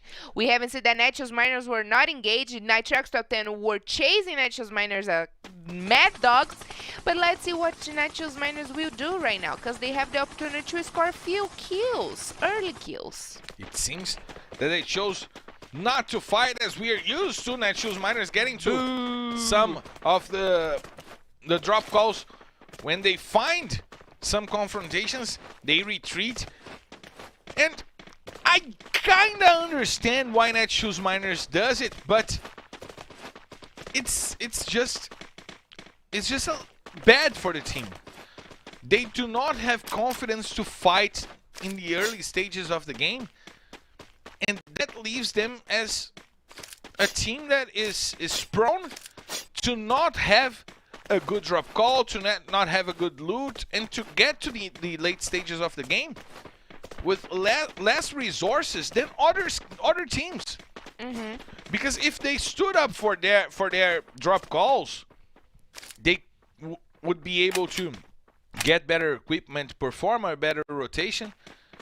And since they run from the fights, they never get to take the good loot from an important city or an important region of the map, right? Yes, we have talked so about that before. We all when we come to talk to Netshoes miners about the game style, we always say that it is wise when they not choose to engage because they don't have the necessary loot and equipment to fight in an early fight. It is kind of a lucky fight. So who got the best gun, who got the best position will win, like we saw between them and Amazon Creeps in Sentosa. This time they decided to come for Pochinoki, but they were fighting against Amazon Creeps yesterday in Sentosa, so they were setting ground in they Sentosa. were setting grounds, exactly. So I think they are definitely right. I am here to watch the battles, especially the early ones, interests me, but I definitely can agree that that's the best game of them, you know, to not engage in the early fights. But you know what messes my head? They're going for spots where they know that the probability of them finding another team is high. They still go there. They see that the math was correct. They had opposition on that map, and they rotate and leave that space. Why don't they go for a deserted spot where they can loot in peace and draw a good rotation from that deserted spot? Because it's not all the places in Bermuda that got enough loot for the whole squad. You can get for at least 2 players, but not for the whole squad. Like right now, they decided not to go to Sentosa because they know the drop call of Corinthians and Amazon Creeps in there, so they decided not to engage against 2 teams. But they had to choose between or go to a call with the 2 teams, or you go to a call where there is only one and still can get a good loot. But my point is, they go to a place where they supposedly would have a good loot. Okay. But they run from there. So they don't loot. Isn't it better for you to go to a place where you can put 3 players with a good loot and then rotate and maybe find some loot for the other player? Since you're not looting in a spot that would have loot? Yeah, that's an option. That's an option, and they should definitely consider that, especially because they are not huge fans of early fights. So, yeah, go for it. Let's see how Amazon Creeps and Bonji will fare off right now as we see Vivocate going after XD as well. 1-9 trying to rotate. He knows the information on the players off. Vivocate over there and fighting against XD. That guy was sent back to the lobby, and he is the first blood. Breno is also down. 1 player down from XD, 1 player down from Vivocate. And the Amazon Creep squad making it rain on Bonji over there, but Level Up is trying to bring it back. Angelo using the grenades, and he finds the ice and could not put the players down from Vivocate. Angelo with the Max 7. He's finding the ice, but Bonji just got wiped out by Amazon Creeps. The newcomers are doing a great job. And Angelo with the grenade sends number 9 back to the lobby. Now Modestia uses the chrono to support himself through the rush of them. Zad and General saves the team with a grenade. Angelo goes down, and now Luignet has to save Team XD over there. And he will go for the fight. He will not run, he's going for the fight. He's trying to find the shots on Modestia, but he will not be able to. Vivocate just wiped out the whole squad from XD, as we saw Bonji going back to the lobby as well with a good job by the Amazon Creeps, Carol. Amazon Creeps are definitely surprising us on this Sunday, Marcelo. And by my accounts, Vivocate lost 2 players. 46, 2 squad wipes. Bonji and XD. 10 players down, as we have over there 38. Amazon Creeps destroyed Bonji without losing a player. What an amazing job they did. Actually, I think they did lose a player because, if I'm not mistaken, Level Up got at least 2 of them down. I don't know if he... Yeah, Now, one of them are down indeed. As we see Salis going down by the hands of Hick from the Netshoes Miners. Let's see if that rotation will be targeted by the Netshoes Miners near Marcel Edric over there.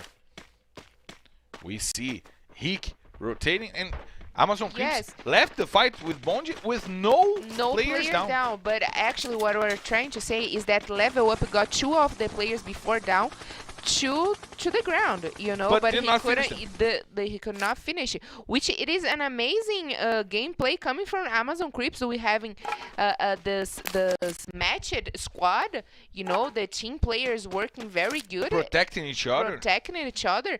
And Marcelo, we gotta point it out, they were in the bottom, and Bone team were the best team last week, which they were in the top. So that's a scenario where we expected that Amazon Creeps would lose it. Reverse roles indeed between Bonji and Amazon Creeps, but as the poet would say, started from the bottom, now we are here.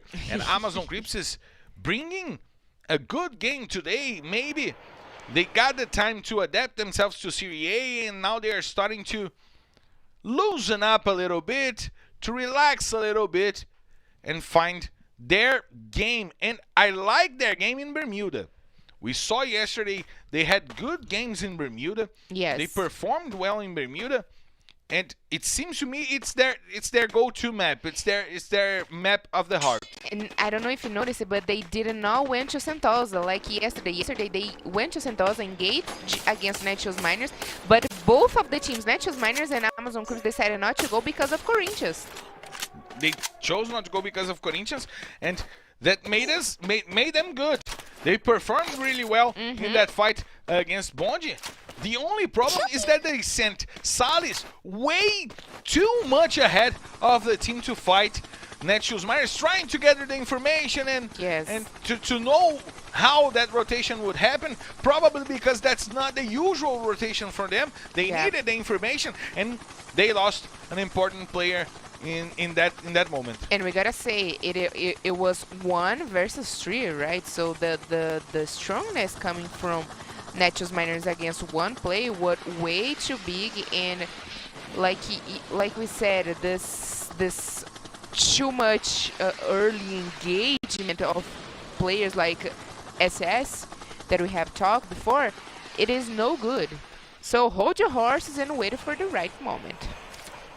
And now we see an impasse going on between Fluxo, Corinthians, and there was another team over there, and it seems that the impasse was broken.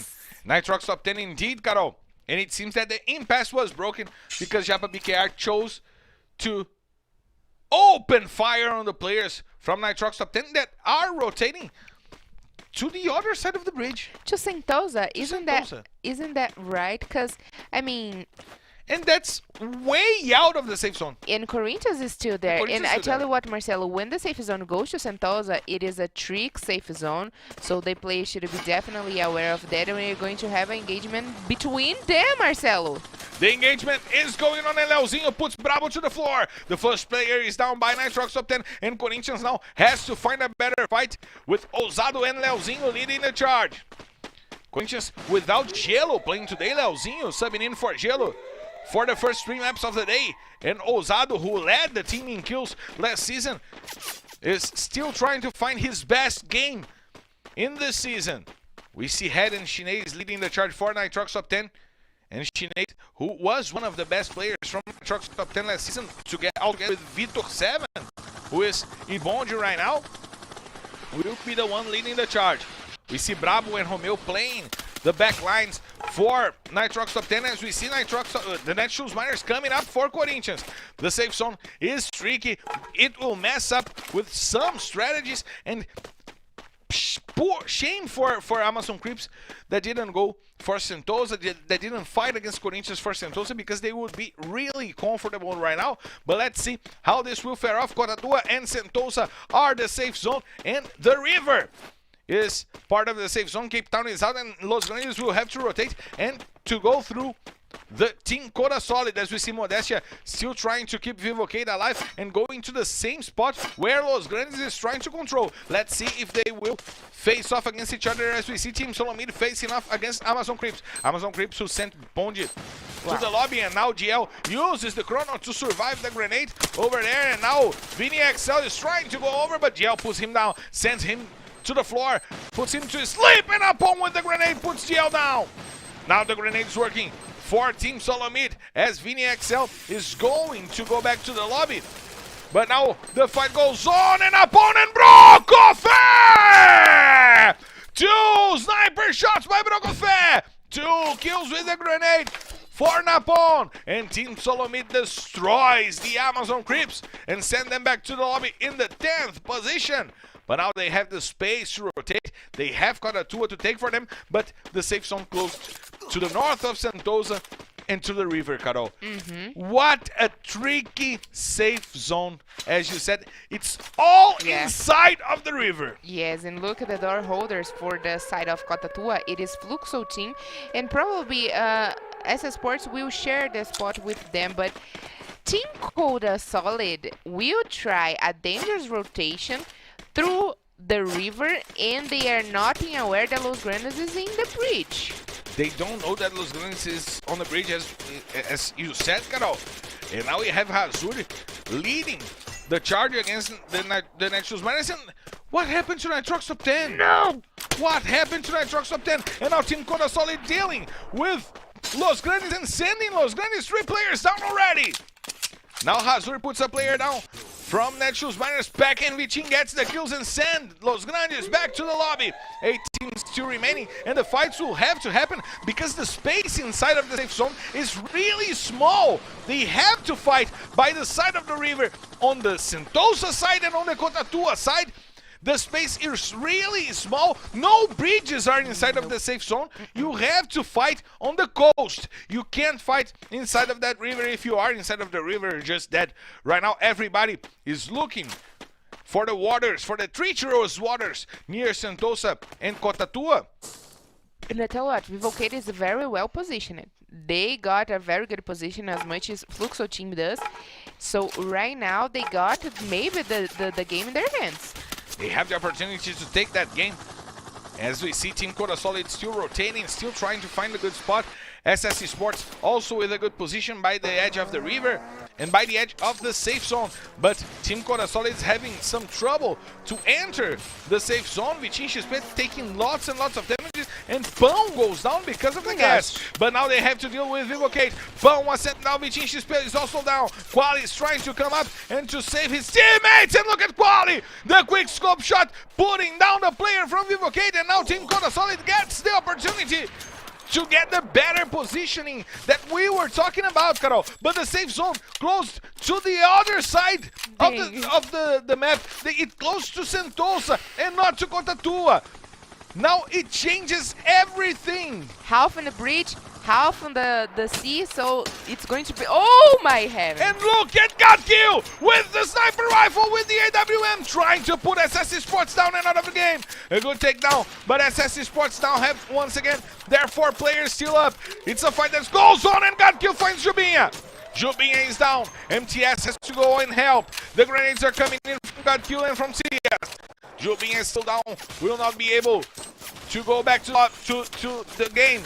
And CS now tries to find and puts one back on the lobby. Now he goes inside of the house, and Phoenix with the double vector, sending Godkill and CS to the floor. MTS with the grenade puts Chapa BKR down. There's only 1 player to fight for Fluxo. Jubinha and MTS fighting for SS Esports, but 2 players from Fluxo. MTS! The triple kill with the grenade! He sends Fluxo back to the lobby after an incredible Biriba, after an incredible grenade! Now Nitrox Top 10 is trying to control the bridge, but they have to face off against Corinthians. This fight is going on for a long time. And now we have only 12 players remaining, but 6 teams still alive. Romeo trying to find a good position to fight the players under the bridge. Modestia goes down. Chinese puts a player from Corinthians down, and now he tries to find the grenade shots, and he puts Leozinho down. Wow. Amazing job by Chinês, sending 2 players from Corinthians back to the lobby. And now we have 5 teams still remaining. Zenak and Ousado are still fighting for Corinthians. Team Solomit goes down because has found the shot on Bob. And as we see Ousado using the board over there to cross the river. And now Netshoes Miners go down in the 4th position. 3 teams remaining, 6 players. 3 from Nitrox top 10, 2 from Corinthians. And who is the last one? It is Team Solomita, the last player. No, they were sent to the lobby. MTS? It's probably MTS. Yes, it's MTS.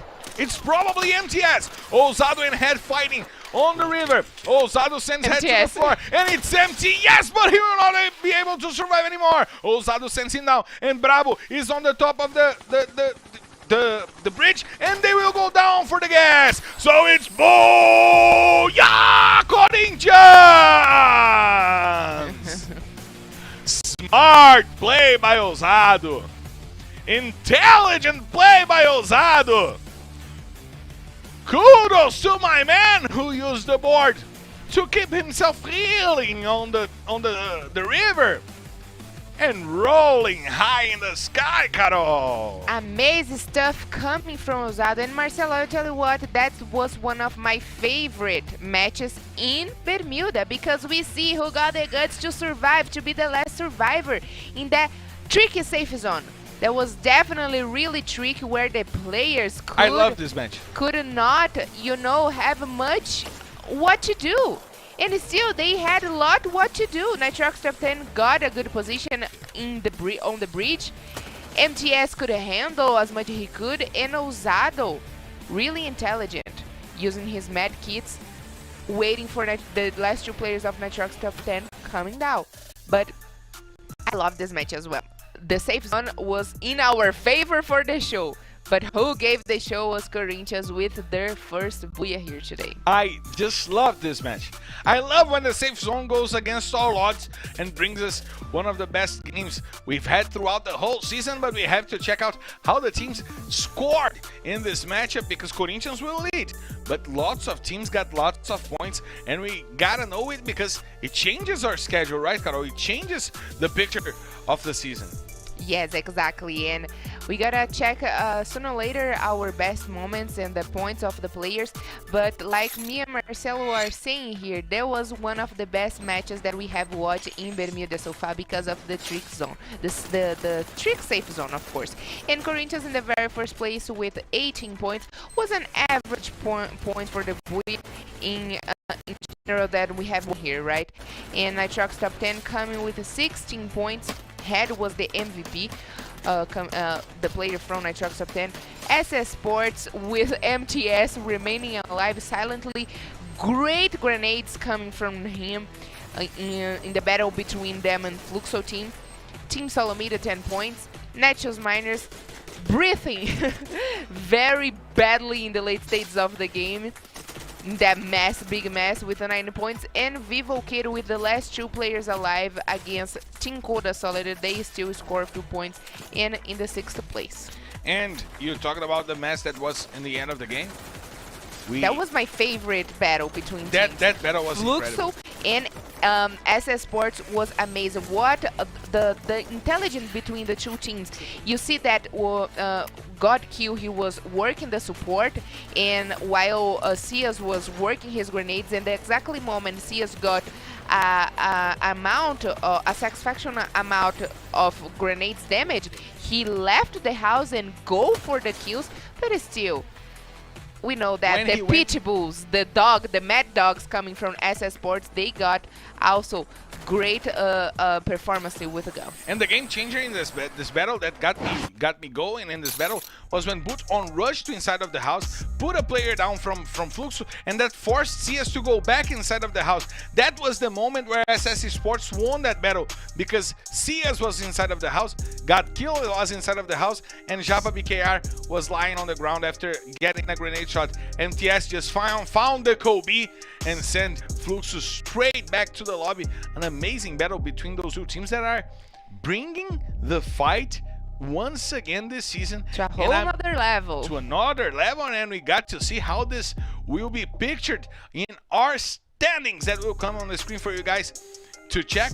Fluxo still leading, but look at who's in the second spot. Nice, well deserved. SS Sports doing an amazing job here on this Sunday, the best day so far this season, and I'm pretty much sure we are going to see them in the highlights of the day. This was just the 30 match of today. We still have more 3 matches to come.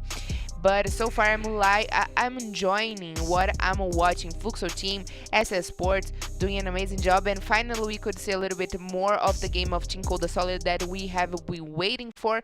Bond dropping out of 2 positions. They started the day in the 5th place, but they climbed to the 3rd place, and right now they are back in the 4th place. Corinthians with this Booyah climbed to the 10th place. I'm pretty much sure they will finish the day in the left side of our table.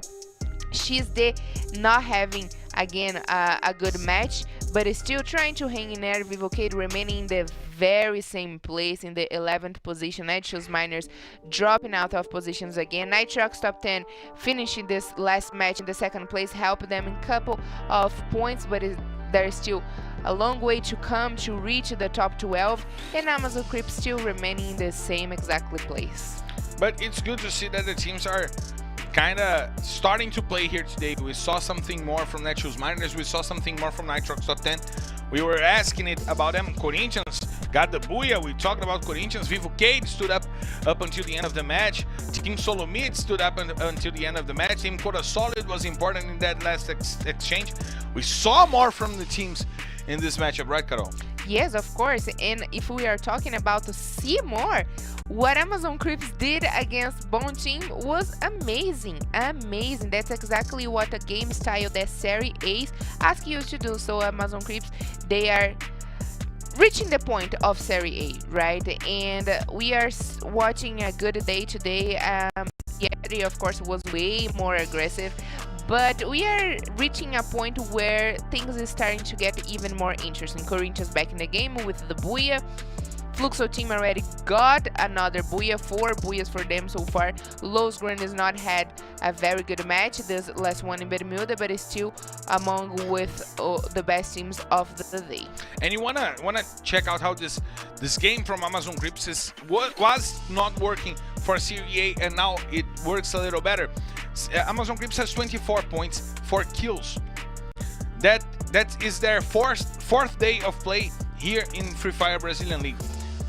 So each day they average 6 kills per day. They got 4 in this map. In that fight, that is more. That's probably everything that they did throughout the last days of play. And now they went for the Serie A game. Now they went for the fight. They chased Bondi. They put themselves face to face with one of the best teams of the season, and they fought the fight and got the win on that fight. Yep. It's good to see Amazon Creeps starting to check the engines and go for the fights. And I tell you what, Marcelo, Los Grandes, even though they didn't have a good match in Bermuda right now, with the first 2 matches in Purgatory and Kalahari, they got an amount of points better, way higher than they did in the whole last weekend. So far, Los Grandes is looking good, looking strong, but I'm more curious to know who is looking strong and our kill leaders. So let's see these guys that have been working so good. Cias in the first place. Please, Marcelo, do it. Your voice. Cias is the leader with 26 kills. R7 with 24 is the second place. And look at who is in the 3rd position. MTS Vichinchi Space tied with him for the 3rd position as well. That same old love. Cias and MTS back in the kill leaders. Amazing. Imagine those 2 guys playing together. I can. Imagine those 2 guys playing together.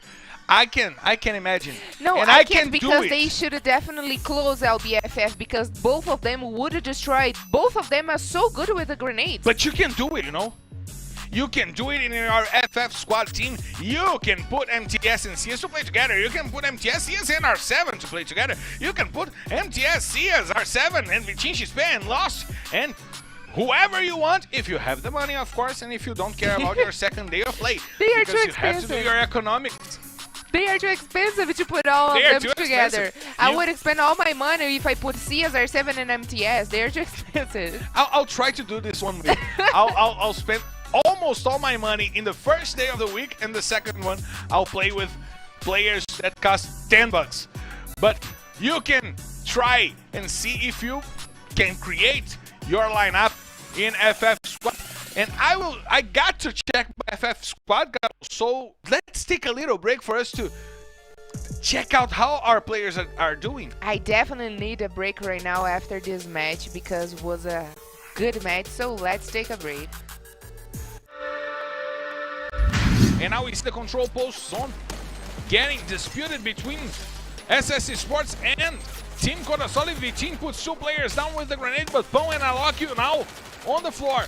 Quali will be the one helping his teammates, but Muchon is also on the floor. V-Team XP, who also got 2 casualties with the grenade, now going over, but MTS with the grenade puts Pão down and Alokio back on the lobby, but Quali is going over, and the double kill by Quali to send SS Esports back to the lobby.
Diz pra minha mãe que eu vou atrás do meu sonho e ele não tá tão distante assim. Lembro das noites perdidas de sono. Acreditar foi o melhor pra mim. Somando kills, eu fiz o meu nome. MVP, sonho de menor. Seleção da LBFF. Brota na frente que vai pro esporte. Somando kills, eu fiz o meu nome. MVP, sonho de menor. Seleção da LBFF. LBFF. Brota na frente que é vapo, A esquece. decolagem foi autorizada. Vou quebrar cal, dominar território. Com inteligência em qualquer mapa. Kalahari, bermuda ou purgatório. Qualquer erro é fatal. Leva ao rebaixamento. Ser pro player na distância. Dedicação 100%. Objetivo é a taça e pulseira. MVP o brabo da galera. Ser campeão da Liga Brasileira. Presencial, todo mundo na espera. Acredita no sonho, você pode vencer. Um vende a milho, outro era gari. Hoje tão na LB. Não vai faltar empenho, nem paciência. Na persistência, de cá com a ciência. Pra minha mãe que eu vou atrás do meu sonho. E ele não tá tão distante assim. Lembro das noites perdidas de sono. Acreditar foi o melhor pra mim. Somando kills, eu fiz o meu nome. MVP, sonho de menor. Seleção da LBFF. Brota na frente que é vapo, esquece.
Carol, we're back, and I got good news. What is that? We're cleared to take off, so let's hit the skies! Ladies and gentlemen, from the flight R4D4 heading straight to Purgatory. This is your captain, Marcelo Ferrantini, and by my side, my co-pilot, Carol Bombshell, invites you to loosen your seatbelts, fasten your boards, because it's time to drop, Carol!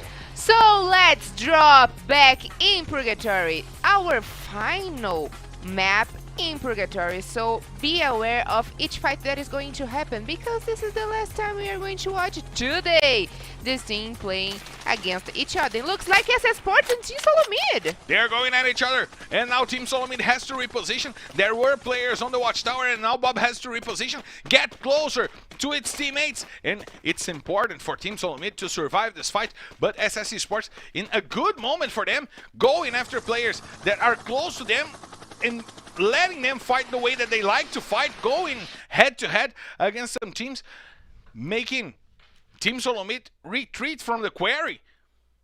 And they will have the loot all to themselves near that region, Carol.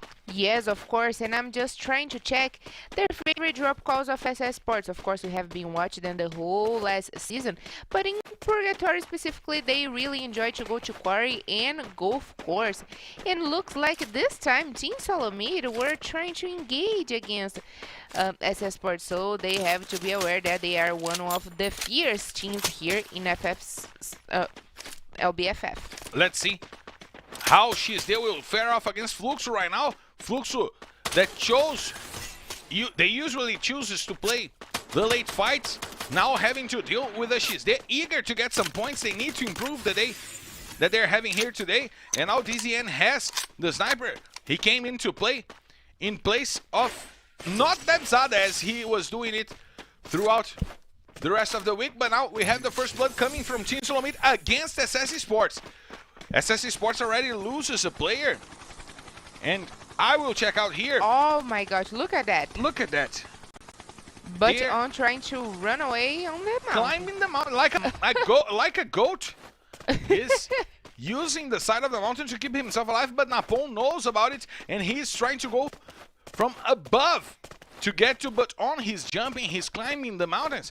And Carol, as you said last season, SS Esports was a good team in Purgatory, but they changed their drop calls a few times. They went 10 times to Golf Course, 4 times to Golf Course and Mount Villa, 3 times to Mount Villa and Quarry, 3 times to Quarry, 2 times to Golf Course and Quarry, 1 time to Marble Works, and 1 time to Golf Course, Mount Villa, and Quarry. Actually, they didn't change it. Mount Villa, Golf Course, and Quarry, both by its sides. But I mean, the way they dropped there, it is just because the rotation of the airplane. They just choose the one that is closest one, so they go maybe to Mount Villa because it is the best rotation, and and it works better for them. And actually that's their ground, so Team Solomid is invading their ground, but Team Solomid right now got the advantage because they already get 1 kill over them, Marcelo. They got 1 kill indeed over the players from SS Esports, and they're surrounding the rotation from SS Esports. They are now controlling the space where the players from SS Esports would come, and that gives them an advantage. That's amazing for the fight. They have the number advantage, they have the position, and now they have the safe zone advantage that will force SS Esports to come after them. Yeah, exactly. So SS Sports right now is in a real danger, but which I am asking myself right now, where is Fluxo? Because we have a replacement here in Xde, Team DZN that played very good yesterday. Actually, he was very supportive, a really good reinforcement to the team. But I'm asking myself right now about Fluxo team because they are doing different rotations. We haven't seen much in this map. It seemed to me that they chose to do the same thing that they did in the first Purgatory map of the day, to go for early fights, get 1 kill and leave. However, they lost a player.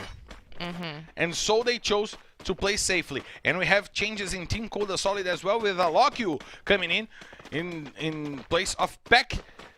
And now Team Coda Solid has Qualipão, Alokyu, and Vitin XP. Vitin XP. Netshoes Miners trying to control the factory, as we saw, trying to control the lumber mill. Bill! And Bill is finally here! Bebzada is in play for the Netshoes Miners, making him his debut for the Netshoes Miners squad. The hypest signing for Netshoes Miners throughout this mid-season. Yes, welcome, Bill. Welcome. Bill. And be aware of all the dangers around you. Because this is Free Fire Brazilian League. This is Free Fire Brazilian League. This is LBFF. And we saw the danger zone over there, and that reminds me of Top Gun, and I have to do it because I've been through the danger zone. This song is just amazing. And this movie is amazing. You gotta watch Top Gun. I have never watched. I mean, the movies from the end of the 80s and start of the 90s are just incredible. You have to watch Ghost. You probably watched I have Ghost. watched Ghost, yes. With the Take my breath away. That's just amazing. You have to watch Top Gun and that soundtrack with Danger Zone. That is amazing. And you have to watch the parodies. The parodies. I mean, you have to watch Top Gun with Charlie Sheen. That parodies Top Gun, and it's just incredible. And let's see the fight going on between Nitrox Top 10 and Bonji. R7 is now out of the game and back to the lobby. Bonji having trouble here today, not being as dangerous as they were throughout the last season. Head is trying to go after level up, and he puts level up down. 2 players from Bonji will be left off the game and back to the lobby. And that forced the other 2 players that are 1-9 and Vitor 7 to retreat because they lost 2 important players for this lineup. Nice job by Nitrox Top 10. But she's there, is also there trying to get some spoils of war. Let's see if they will enter this battle as well, as we have 3 players out of the match right now. Let's see how Nitrox Top 10 will deal with the danger coming from behind, from She's There, and if they are aware of that. Carol, that's what I expected from Nitrox. That's what I have been expecting the whole season. I mean, not the whole season, because we are in the second weekend of Free Fire Brazilian League Season 6, but because of their aggressive game style from last season, it tells me that they were missing that a little bit. So I was waiting for the time where Nitrox Top 10 will come for the rushes and get points in these aggressive game styles. But right now we can see a different scenario where Vivocator is trying to enter the grounds of Brazil and get a few shots against, if I'm not mistaken, Amazon Crips. Amazon Crips over there with She's There, with Vivocate. That region is really crowded right now. The south of Brasilia is really crowded right now.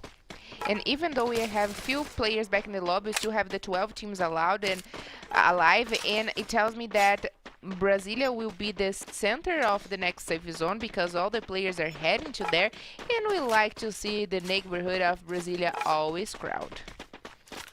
And we're seeing now Vivocate rotating, trying to find some positioning, and this, oh my god, Los Grandes is getting there, Corinthians is getting there. The safe zone will go there. Yes. There's no way that the safe zone is going other way, but the danger zone is also going there, Carol. But do you remember yesterday where all the teams were inside of Brasilia and then suddenly changed to the fields? North of Brazilian fields? Oh my, and Loud won that because Loud were still around fields. But today, if that happens again, we are going to watch more battles going on in Brasilia against teams and of course the gas, which is the unsafe zone, then in the inside of the safe zone. So let's keep an eye and let's try to keep the track of these competitions, because I'm pretty much sure right now it's going to happen. A Salcedo, a carnival in Brasilia, big party. Let's see. And there it is, the safe zone. How the safe zone is there. The safe zone is there. But also, I would try to dominate the little houses of golf course. And for me, right now, looking at the scenario, Corinthians have the best position, and I would say Nitrox and She's There. I like the picture that this game is showing us. We just had an exciting game in Bermuda, and this is turning up to be one of those. The safe zone will be inside of the water, probably. There will be some river inside of that safe zone. So what should be a small safe zone becomes even smaller, because you have to fight on the top of the river, on the edges of the river, on the bridges. It gets tight. You have lots of players. You have 45 players still standing in 10 minutes of play. No squad wipes. It gets tight. It is definitely getting tight. And what is getting tight right now, it is my desire to see the fights going on, Marcelo, because it's been 10 minutes in our clock. We haven't seen few shots against the teams, but the 12 teams is still alive. Right now, I think Team Solomid is in good position, but it's going to be dangerous for them to pass. It's dangerous for Leozin to go out of where he is because the bullets are coming on his head. Napon finding the headshot on Leozin and send him to the ground. Now Corinthians will have to help its teammate down on the floor, and Victor 7 just stepped on his own mine. Please, Victor. My man. Don't do it. Now we have 1, 2, 3, 4, 5, 6, 7 teams in the same region, on the same edge of the river. Every one of those teams have vision of the other teams. So when the fire starts to go out, that will become a mess. A massive mess. The Los Grandes squad chose to go for their drops. They called for their drops, and now they're trying to get some better equipment over there. They chose not to use the ghillie suit, what I think is a mistake. It should always look like a bush. I don't like it all as well, especially I think you're joking, right? If you're not using the element of funny to fight, you're doing it wrong. I got you. But I think even though it is a good equipment to hide, it is not so good because it makes a little bit of noise, and your opponent, your enemy, can easily try to find you around the mine. You have to fight with humor. You have to use and humor die to with fight. humor as well. And die with humor. Die looking like a bush. If you have the opportunity to look like a bush, you should look like a bush. But let's see where the safe zone will close to. Let's see who will favor. Look at Corinthians. I said Corinthians got the best position. I Trucks Top 10 as well got the best position, and she's there. I said that, I named it that, and Corinthians have everything they needed right now, Marcelo, to win. And Los Grandes has the aim to win as well, since MVR put Phoenix to the ground, and they have a better positioning than SS Esports, having to fight from the bridge. And now 2 players are down, put on and sent to the lobby. There's only 1 player to fight for. SS Esports and Los Grandes will have an open path to try to reposition themselves near the bridge. That's a good fight for Los Grandes.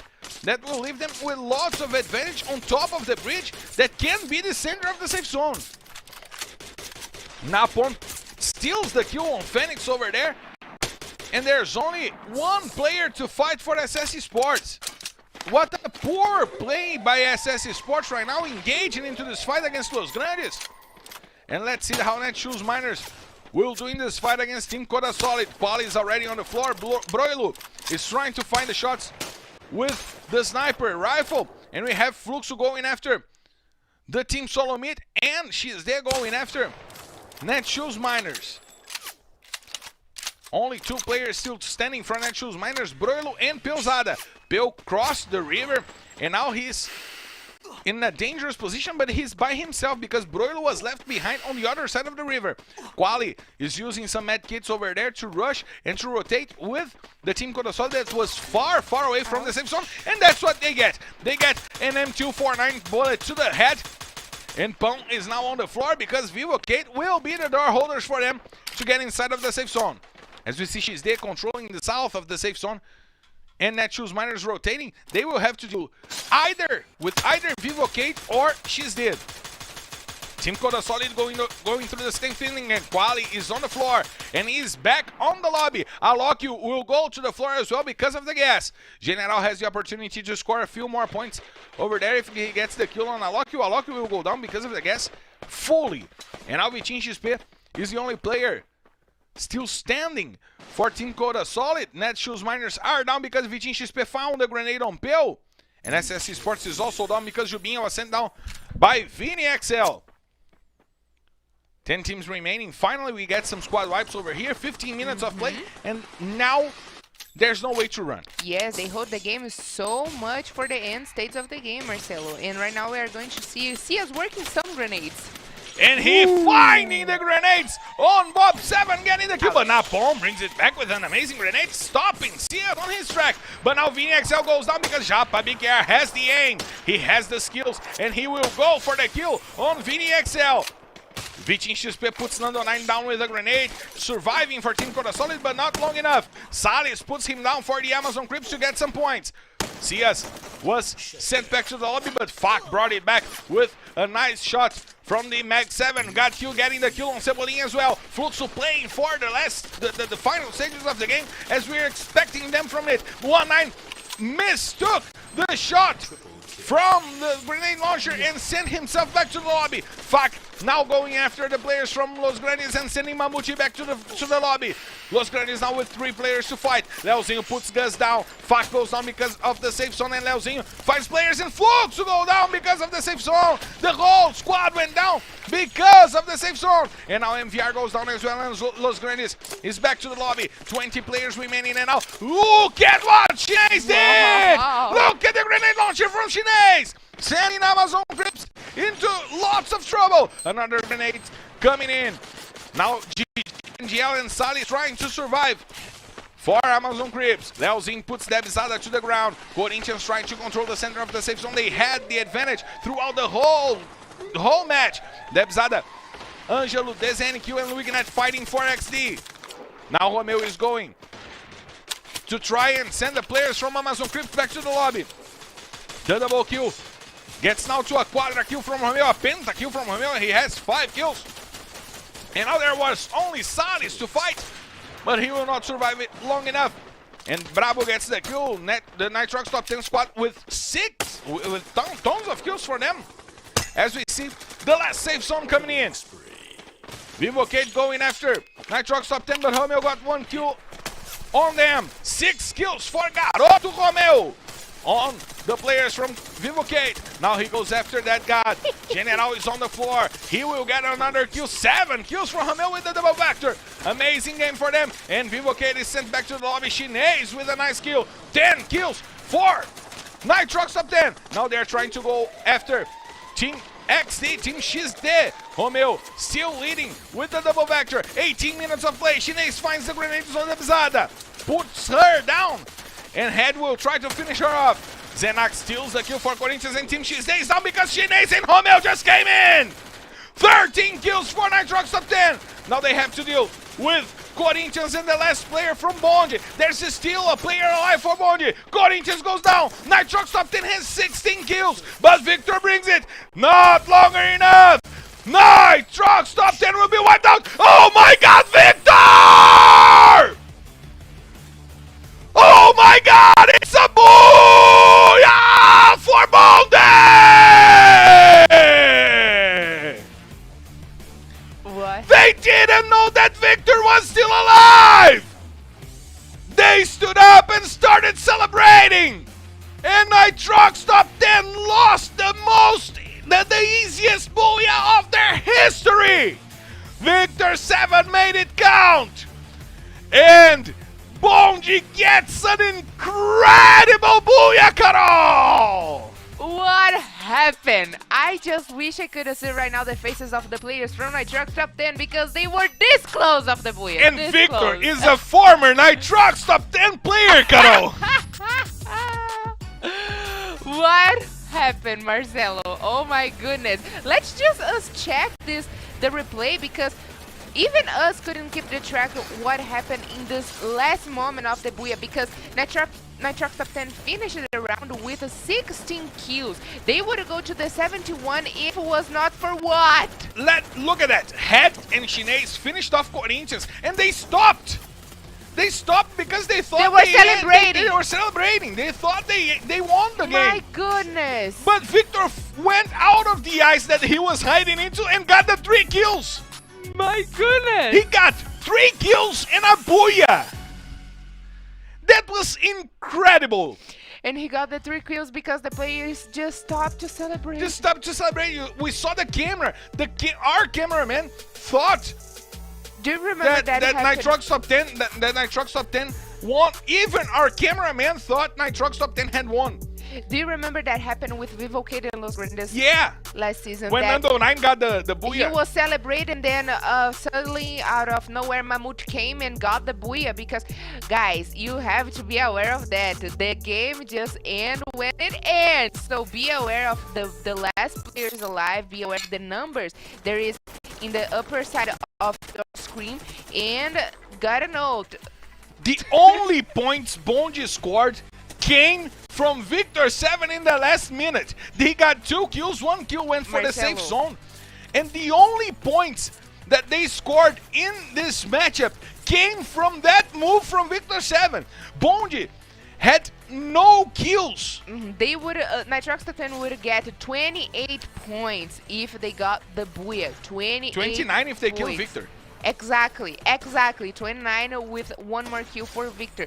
Can you understand right now how mad they are at home at their game house because of there was a small mistake. I mean, a huge mistake, but still, there was 1 player left against 3. Against 3. Romeo, I am so happy, Romeo. It is the MVP with 8 kills, because he's in my in your FF squad. My FF squad, it is really happy right now. Thank you so much, Romeo. And in the second place, Bond with this luckiest moment where Nitrox Top 10 were celebrating and they got the booyah with 14 points. Anyway, Corinthians, I said that Corinthians had anything that they needed to get this booyah, Marcelo, but the tricky safe zone once again came and took the place to another side of the map, and they were down to the 30th place with 11 points. It was a low point. And I don't know if you follow my line of thought. It was not only the tricky safe zone, but the nice play by Nitrox Top 10. They were amazing. Romeo and Chinese were destroying everyone. Yep. And they went for Corinthians and they destroyed Corinthians. But they didn't expect that Victor would be still alive. He scored all the points for Bonji in this matchup with 1 play on top of the mistake from Nitrox Top 10. And that shows the difference between having an experienced player in your team and being sophomores, being on their second year in the Free Fire Brazilian League. That's what happens with Nitrox Top 10. They just got excited. And I gotta say that the excitement of them was really funny, because when the camera went back to the game house of Bond, you could see that the guys, they were laughing. They were not celebrating. They were laughing about Nitrox Top 10. It seems like they were just they couldn't believe what just happened to them. Right? They got a free booyah because people forgot about them. That's the word, the free booyah. But what is free right now is our standings. So let's check it out, our standings, Marcelo, to understand a little bit what is going on in our Look at how that helps Bonji. Nitrox Top 10 give the second place for Bond right now, freely. They just gave the second position to Bonji, and they gave an important booyah in the tiebreaker conditions. Bonji is the only team with 3 booyahs. They are only behind Flux with 4. And those, if Nitrox Top 10 just turned around and killed Victor, they would have scored 9 points instead of the 14 points that they scored. That would put them tied with SS Esports. They will have 2 kills less. They would be with 66 kills and 2 booyahs. SS Esports would be close. It would be 1 kill behind Bonji. So the play from we're talking about Nitrox and how they forgot that Victor was still alive, but kudos to Victor because he stayed quietly and waited patiently for the moment that he would have to show up, and he was there to maybe get a kill and leave the game with 1 more point for his team. He got a booyah and 2 kills. So kudos to Victor for his patience and for his smart play that they got. But it's bad for Fluxo because Bonji comes closer, but it's poor for Nitrox Top 10. They would have 4 points more and they would be close to Corinthians in the 10th position, starting to fight for the 9th, 8th, 7th and 6th position, maybe 5th position. And now they are left behind. Yeah, there is two more matches to happen, and Bond have the opportunity to get in the closure of points of Fluxo team, and not of that, they are also getting the closure of the number of the Booyahs. So let's be aware of Bond team that even though they are not having an excellent day right now, having this suddenly and not on purpose Booyah, right now they will bring them the confidence they need to be back in the game. And you know what, we have to check Kalahari, we have to watch Bermuda, because there is a lot more to happen on this day today, Marcelo. So we have to hydrate, we have to prepare our throats, because the day is thriving today, and we'll be right back after a quick break. Nice class. Yeah, that's possible. That's true. Let's see how Kawe finds those shots. He put that guy to the ground, and now they will go after Vivocade. Lost already, put Modestia down, already put Modestia back to the lobby. Now Ian uses the grenade and tries to find the shots on number 9 that got in General. And the players from Vivocade defend themselves inside of the hangar. They try to support each other, but it seems that Lost got to isolate General over there. They will fight one after one after one. They will go after each player separated, and that's what happens. Number 9 goes down, and now there's only General to fight for his life. General goes down as well, and that god is dead. Meta Gaming with one more squad wipe. What a day for Meta Gaming.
We are back live and we're clear to take off, so let's hit the skies!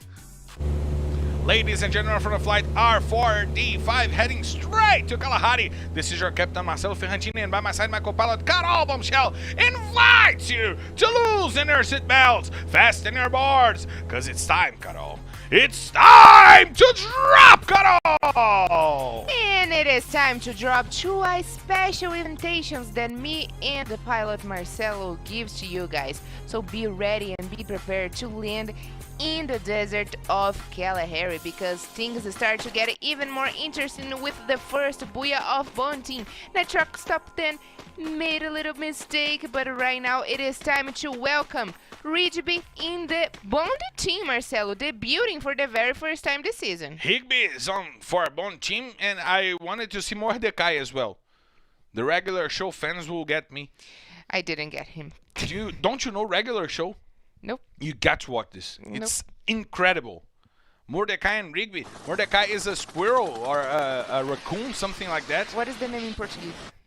Apenas show. No, I never watched. In Portuguese. Rigby is a raccoon and Mordecai is a bluebird. And they work in at a park. As you see, Nobru coming in for Fluxo in place of God Kill. But they work at a park. And they have a friend that is a lollipop machine. One that is a Yeti. Oh, got it. Yeah. Ooh, Bob's Ooh, Bob's debuting this season as well, Marcelo. Starting this season in Corinthians team, replacing Leozin. Debuting for Corinthians. Bob's right now bringing some strength for this Corinthians side. An important change and an important debut. Let's see how Bobs will fare off. Corinthians is not playing Gelo today, and Bobs is the one who will take the spot from Leozin. And what can change in this Corinthians squad, Carol, with Bobs over there? We know that he will try to play more the rushing role, right? So what changes in this Corinthians formation? Well, Nitrox top 10 in the refinery. yes, we have watched that Corinthians do an excellent game with their former squad from last season, but right now they have been trying Leozin. Right now they are going to try Bobs. What can change? Maybe it is the front liner rush, you know, because they stuck with the same squad from last season. They have been working really nice, really good, and right now it is precisely important for them to hold a little bit back to understand in which ground they will step with this new squad. I'm thrilled that they choose Bobs for this map specifically, because in Kalahari the long distance battles happens even with more frequency. So let's see what Bobs will bring of new for Corinthians' squad, while we see the players right now preparing to rotate around the map, where we know that in Kalahari during the rotation anything can happen because it is an open map with a lot of high grounds. And if I were in the high ground and I spot a team, Marcelo, I would not think twice. I would have definitely shot them. There are teams suffering with the long distance fights. SS Esports is one of them. Fluxo is kind of not doing good on far away distance fights, since they're playing Japa BKR as their sniper, and we know that they lose some strength on the rush when they choose to play Japa BKR as the sniper, right? Yes, exactly. And I really enjoy to see Japa BKR with the sniper, because he is not only the player that it is the captain, the team captain. He's really good with the snipers, but I feel like he fits better with the grenade launcher, while God Q does the sniper guy in the squad. I prefer it as well. Right? But right now it changes a little bit when Nobru comes in, because Japa BKR needs to Nobru uses the grenades. Exactly. Japa BKR needs to be in the position where he is the supporter, where Nobru it is the grenade launcher guy. And you end up having a team with two grenade specialists, with Cias and Nobru. They almost double on themselves as in the same role. So Japa has to go for the snipers, because the team loses in rush power, in assault power against their oppositions. Let's see how Corinthians will fare off. They're trying to rotate inside of the safe zone. They left the blue zone, but now Ousado is being targeted, and I don't know where are those bullets coming from. I have to be honest, I don't actually know. I just heard the sound of bullets. Who is inside of the blue zone? It is Nitrox top 10, but Corinthians is down below, so I don't think we're one of them that got the few shots. But who's it's also in a higher view, it is Los Grandes. Los Grandes that in the first two matches had great and excellent positions. Right now their performances drop out again, and we don't know why that happens, you know, because they should keep this solid and a consistent game through the whole matches. But when it comes to Bermuda, their performance drops out so badly. I believe that the most consistent teams today are Fluxo and Amazon Creeps. Actually, because we saw Amazon Creeps gather three great results for them, leaving the relegation zone, now fighting, starting to think about the fight for the top 12, and Fluxo just went ahead on the table. Now they got 4 booyahs on their hands on their 4th day of play, averaging 1 booyah per day, which is amazing. And the consistency from Fluxo is just making it beautiful to watch, as we see SS Esports trying to close out the range against She's Dead. But they will have to deal with DZN Kill and Debzada, who are leading, Angelo, who are leading the charge for She's Dead. We see the gaming house for SS Esports, and look at Boot On. Look at that foot up Boot On over there. The big dog has his claws out. But now they chose not to go for that fight against She's Dead. They got the information and they will play by the edges of the safe zone. Let's see how this will happen for SS Esports. They know that they're not in a good position to fight against teams with a good sniper, right, Carol? Yes, exactly. We have talking about their performance without a player that needs to be at least good with the... I mean, not good because all of them are good, but willing to be the long distance guy, you know. All of them are really good with the each guns they chose, but I feel like they are more a completely team when it comes to the mano a mano battle, you know, close face to face. And right now they are missing a lot of fights because of that. And MTS is on the ground already. He's on the ground and he's on the lobby. He's on the lobby already. Because Angel with the M249 had just put him to sleep over there. Angel is doing a good job as the gatekeeper for XD.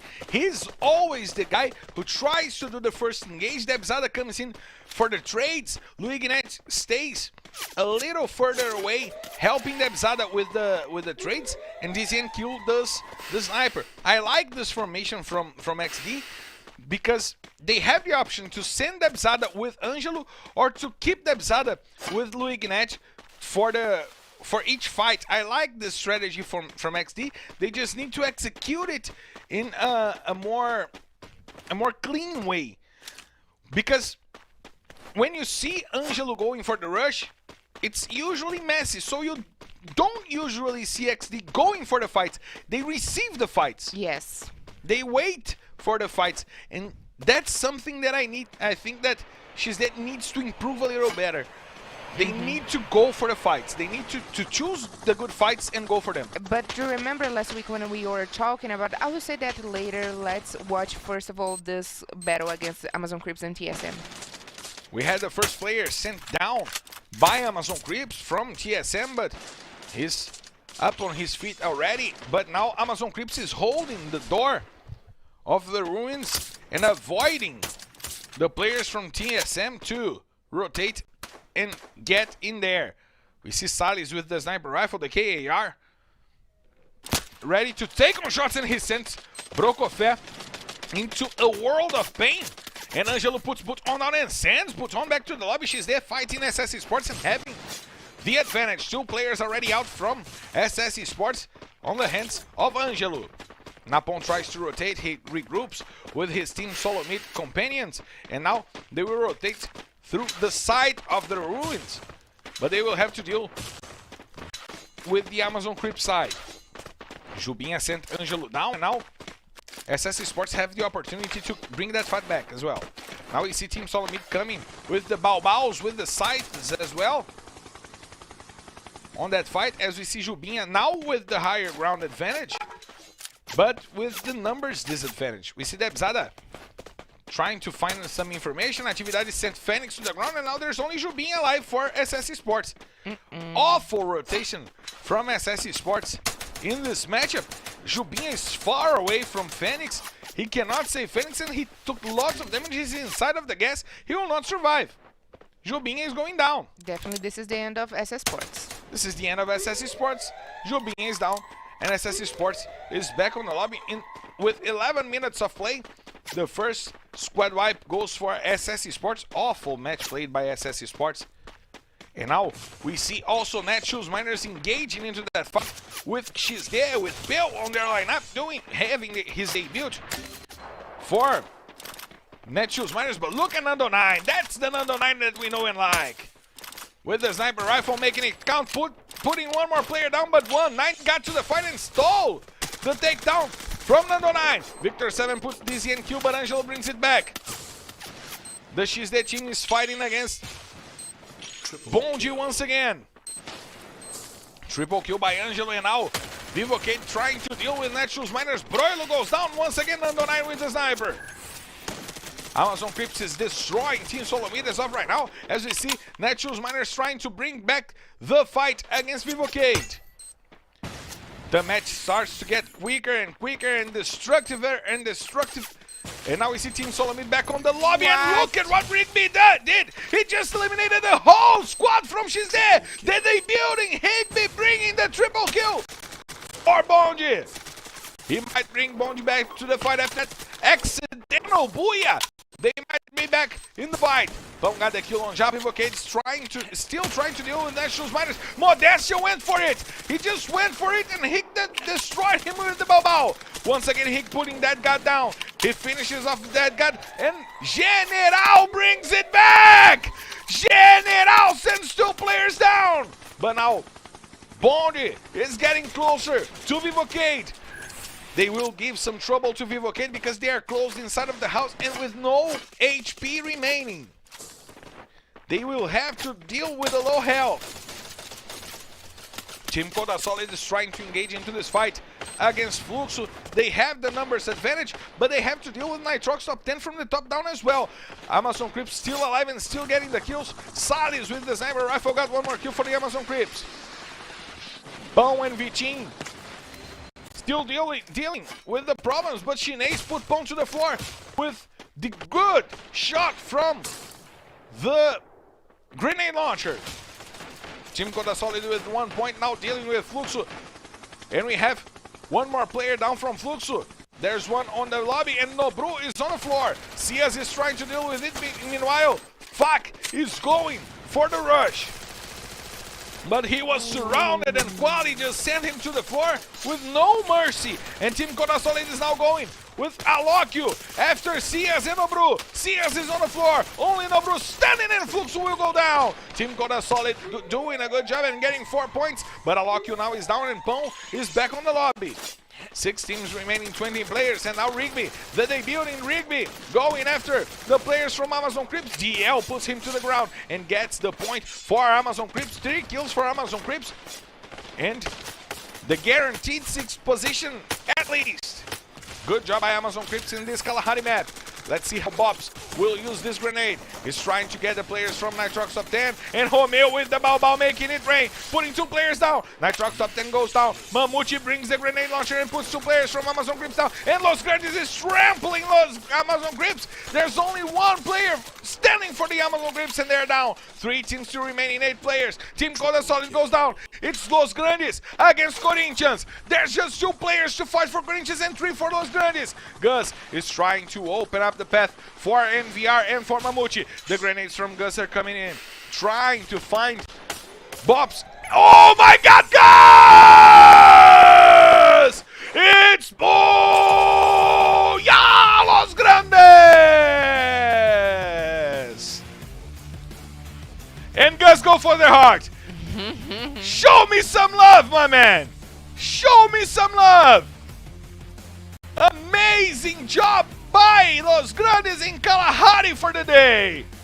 They are dominating the desert, and they are back in the fight, Carol.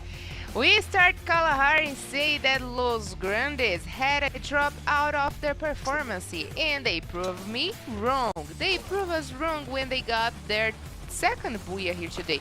A double booyah come from Los Grandes, an unusual thing that we are not used to see, at least this season, but they deserve it. Well done to Los Grandes. They finished the round with 7 kills, 12 points for the booyah, an amount of 19 points. But we gotta point it out that the debuting guys today, Bobs, Rigby, well done. They were very good, destroying every single thing. And once again, we come back to the talk where the newcomers are doing an amazing job this season. And we had Amazon Crips going a long way. She's there giving trouble to a few teams. Solo Mid giving trouble to some teams. I'm impressed, Cole. It's been such a fun day today. The fights are happening. The destruction is going on. Surprising booyahs, accidental booyahs. It's been an amazing day. Yeah, it's been definitely an amazing day that I'm enjoying to watch as much as Squad is enjoying to be the MVP of this last match. But all the glory He will not be alone. not be all by himself. And Los Grandes took the booyah right now. The glory goes to him, of course. And in the second place, Team Coda Solid finally appearing, showing up in our game today. And there we go, Bobsy also being the MVP with 3 more kills on his side. And in the third place, Corinthians Marcelo doing a good job. We're waiting for them to do an amazing game like that. And you point to me, Amazon Crips in the top 4.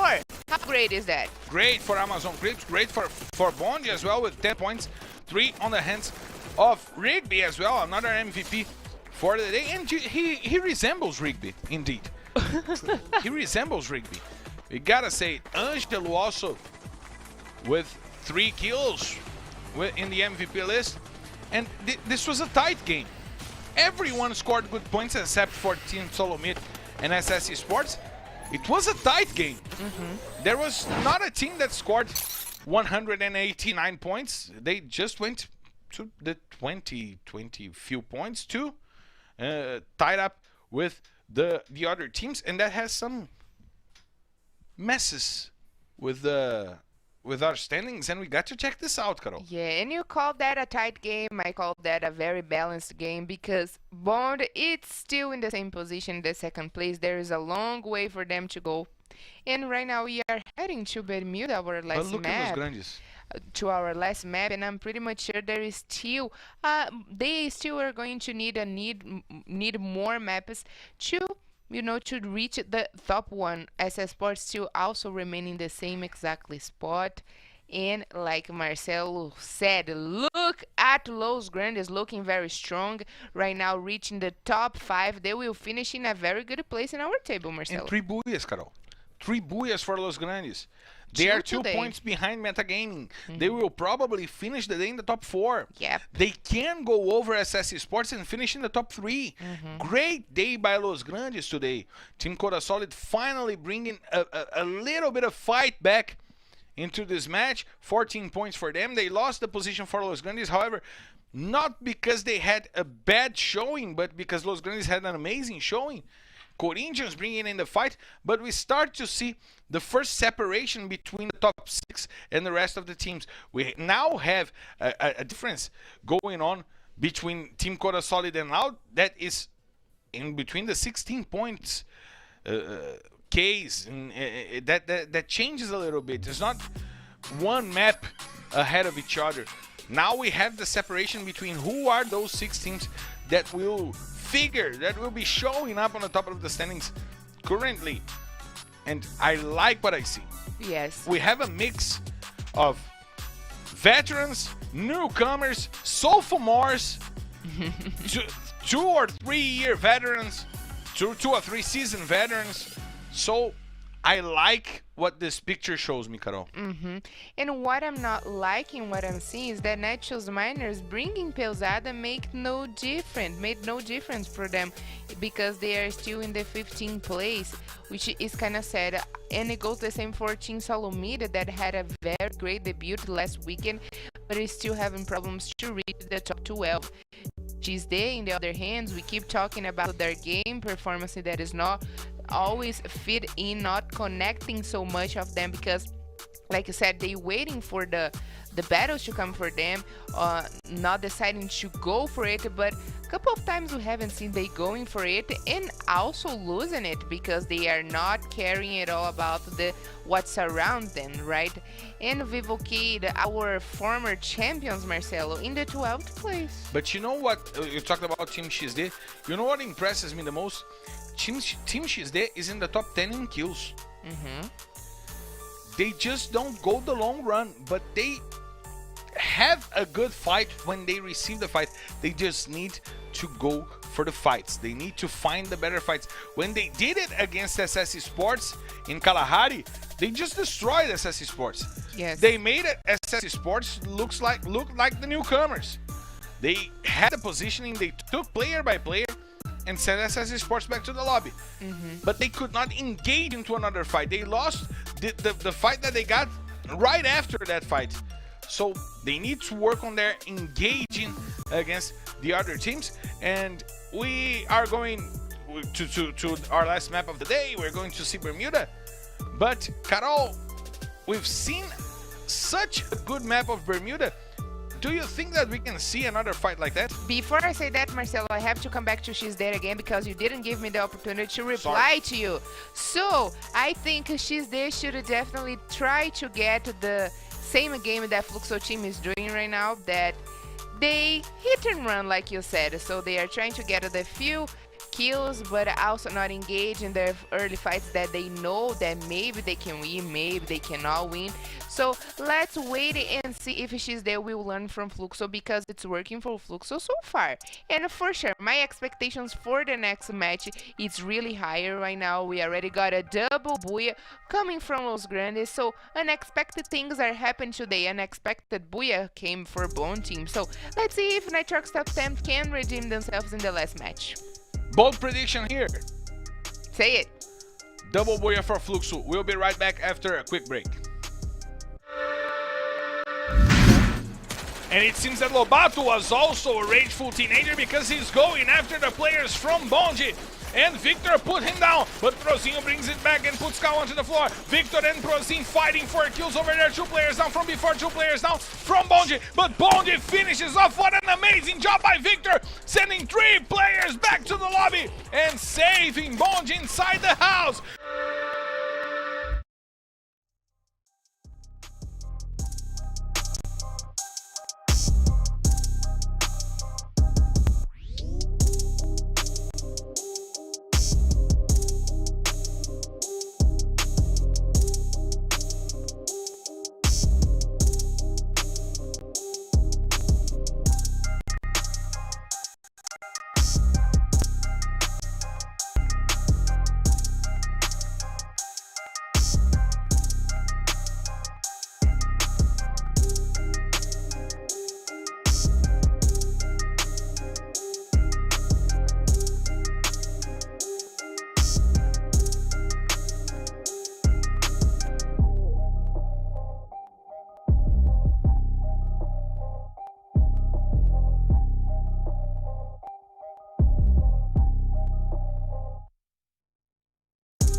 We are back live. Those guys are also back live, and I kinda envy those recliners from Bonji, Carol.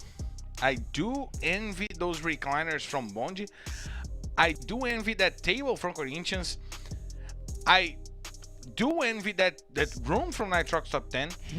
I do envy that windows from Netshoes Miners. That view of Netshoes Miners. I do envy that art on the wall of TSM, and I do envy the glasses, the cups from Vivocade. I would say the internet of Vivocade. And I do like, I do envy that they are first class passengers. And we are working, so we're clear to take off. Let's hit the skies! Ladies and gentlemen, from the flight R4D6 heading straight to Bermuda. This is your captain, myself, Antini, and by my side, my co-pilot, Carol Bombshell, invites you to loosen your seatbelts, fasten your boards, because it's time to drop, Carol! Ladies and gentlemen, welcome to our final destination. I hope you feel like home, because Bermuda is the most loved one by these players that you already know. But you know what you don't know? Who is going to win this last fight. So let's keep our eyes very open, because we don't know what can happen. We only know that there is only one survive. And look at Fluxo going for the top of peak to start the match with the position advantage. We see TSM going to bullseye over there to the north of Graveyard, and they are trying to position themselves in an advantageous position. They're trying to get the best position, and now Rush is coming in for TSM in place of Vini XL.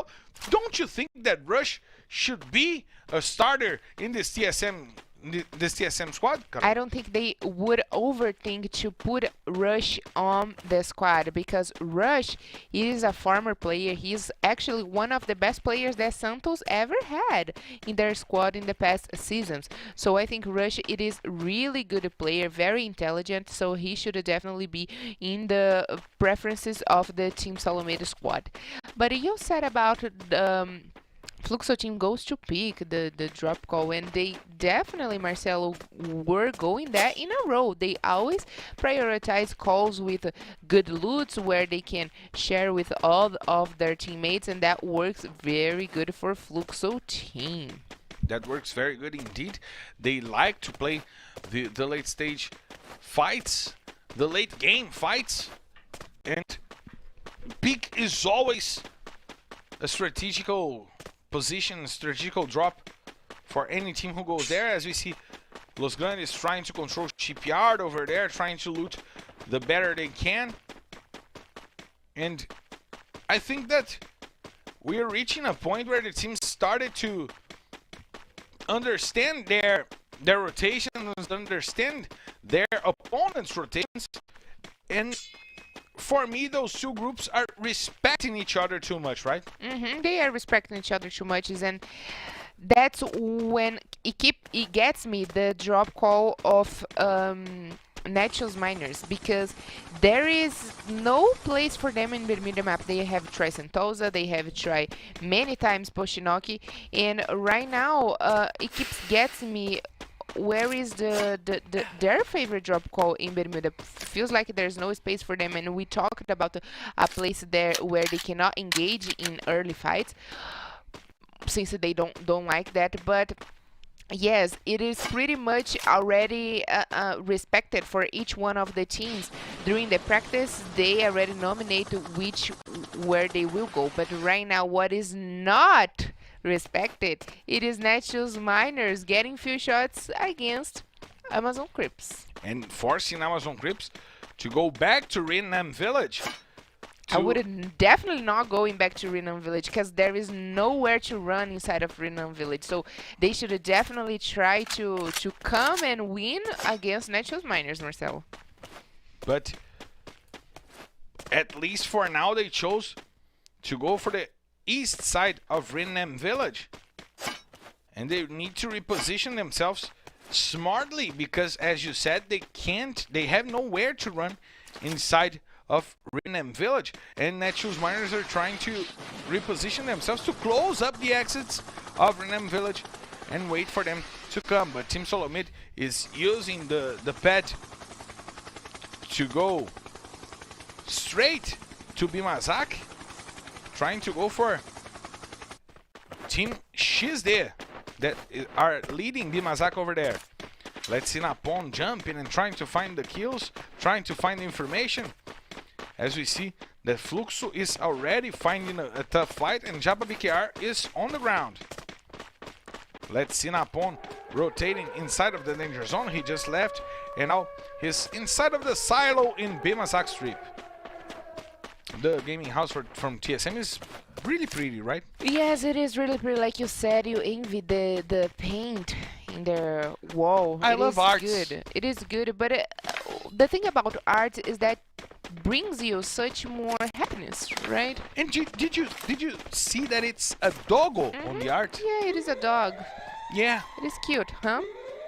I love art. What kind of talk we are having right now? If I was not renting an apartment, I would paint my wall. I would bring artists to. I would pay for artists to paint my wall. Nice.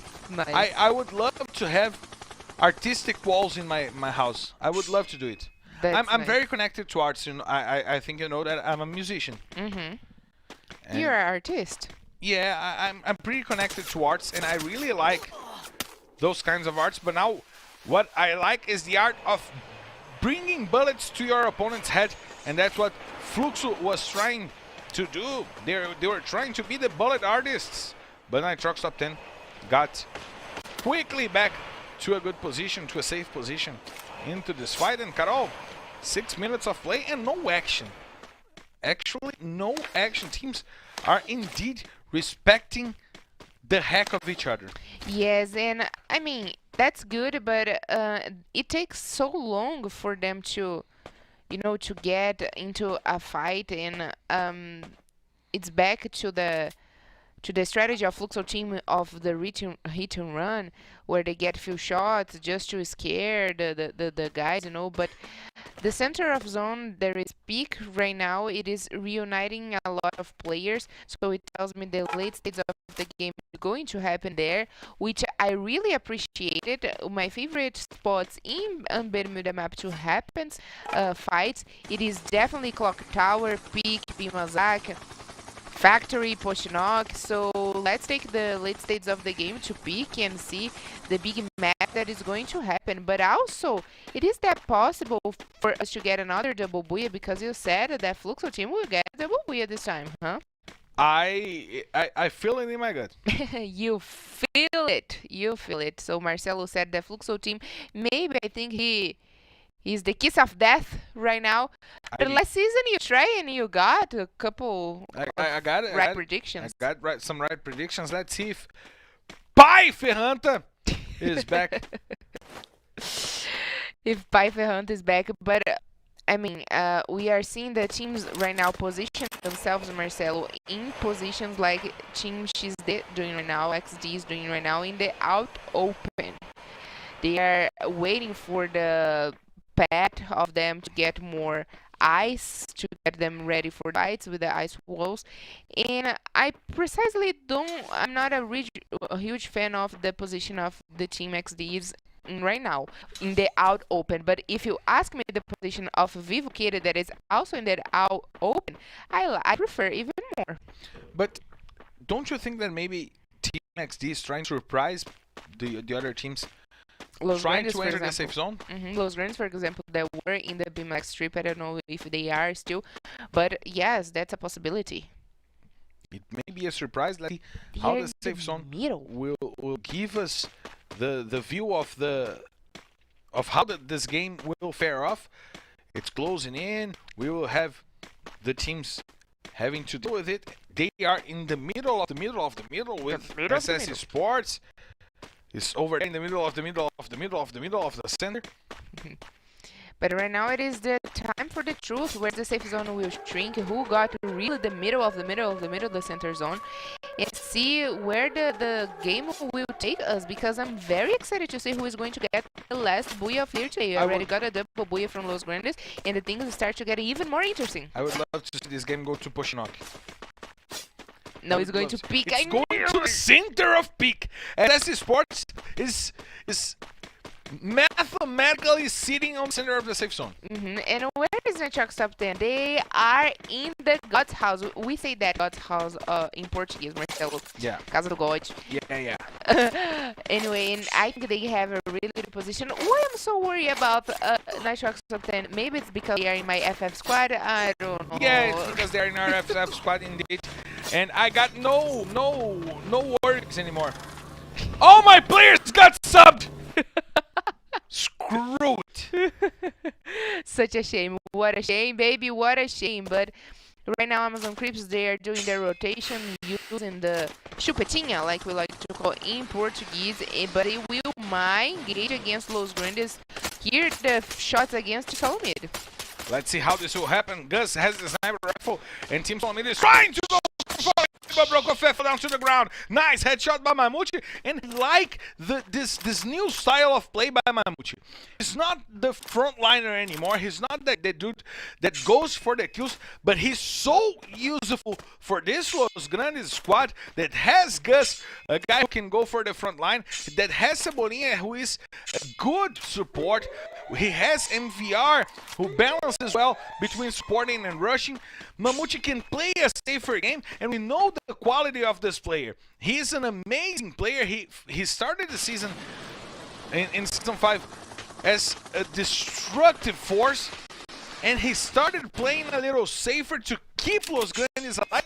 And today, even though he's not the guy who got the most kills, he was one of the most important players in the best day Los Grandes had in Season 6, as known as today. You said that, Marcelo, and I'm really enjoying as well the game style they have changed for Mamute, because even though they works really good with the rush, still we're not connecting that game in the semifinals of last season. So right now, bring a totally different, a hold back game for Los Grandes is working a little better, and we haven't seen that because they got a double booyah on day to day, and if they stick with the same strategy, that might lead them to the victory. Let's check out what will be the strategy for Los Grandes. And let's check out what will be the strategy for Amazon Crips and She's Dead. The newcomers are really close to each other. Amazon Crips may end up sandwiched by Los Grandes and She's Dead. It's better for them not to engage into fights right now, Carol, because that would just alarm the other side. But I gotta point out, 12 minutes played and no players sent back to the lobby. No first blood in this matchup.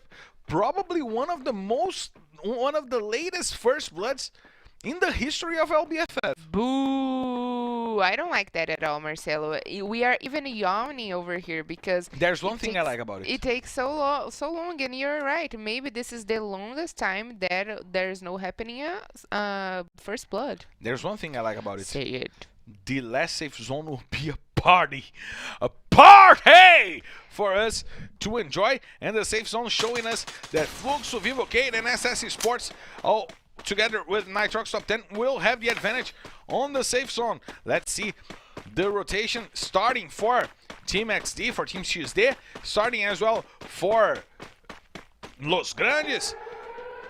Let's see how that rotations will happen as of right now, as we see the danger zone starting to worry some of the players rotating. And now the first player was sent down to the floor. It was Bobs, and the fight between Team Coda Solid and Corinthians might finally give us our first blood of this last match of the day. Broilo puts R7 to the ground. No, don't kill each other.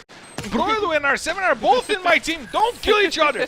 Vitinho XP now throwing the grenades, trying to find the kill on the players from Corinthians. The 9 went down, and Vitinho once again putting Hazur to the floor with the grenades. He's now preparing for the rush. He's using the ice, and now he has more proximity to throw that grenades. And now he finds the grenades on Hazuri once again, putting down the players from Corinthians. Alokio leading the rush for Team Coda Solid. They're trying to get to Corinthians as Vitinho XP and Alokio go for the kills. Natividade and he gets 2 players down from the Bondi team, and the first blood finally is here on the hands of Netshoes Miners, but Bob's bringing it back with the grenade. Now Pão trying to fight from above, trying to fight the team from Corinthians, the players from Corinthians, and a good grenade from Pão puts Hazur back on the floor once again.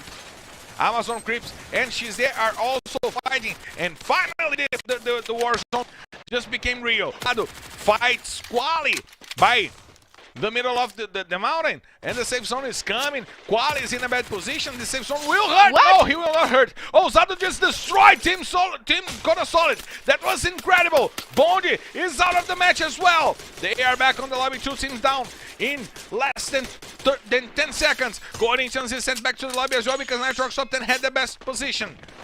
We see that She's There tried to bring it back, and the Netshoes Miner squad was all wiped out by the safe zone.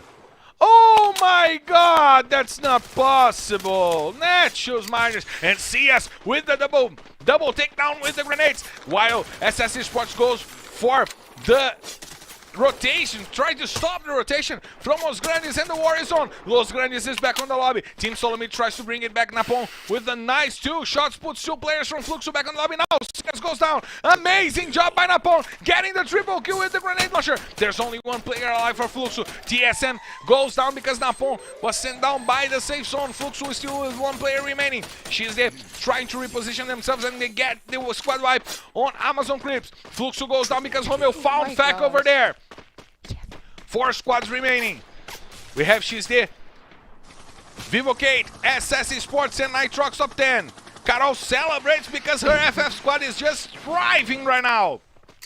Debzada and Luignat will be the one leading the charge for She's There. No, Luignat will not lead anything. He's down and out. He's back on the lobby because MTS got the grenade launcher. But went for Debzada. He gets the kill on Debzada. Him and Phoenix just double teamed Debzada and send her back to the lobby. There's one player from XD still remaining. MTS goes after him. He wants the points, but Nando9 will steal that kill from DZN. Vivocade has three players still standing. The other teams have 4.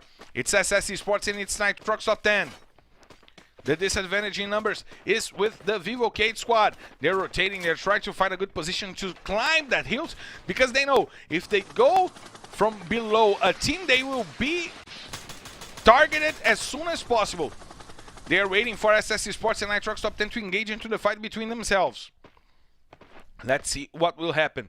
Shinez has the information on the players from SS Esports and now he's trying to find the shots. But the safe zone will not leave Nitrox top 10 on the place that they are right now.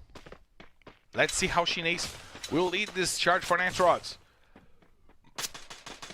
Nitrox top 10 looks very strong, Marcelo, with the full squad alive and going it for SS Sports. They're going for SS Sports, but Jubin is well prepared and he has the M249. The grenades from MTS are coming. Shinez uses the chrono.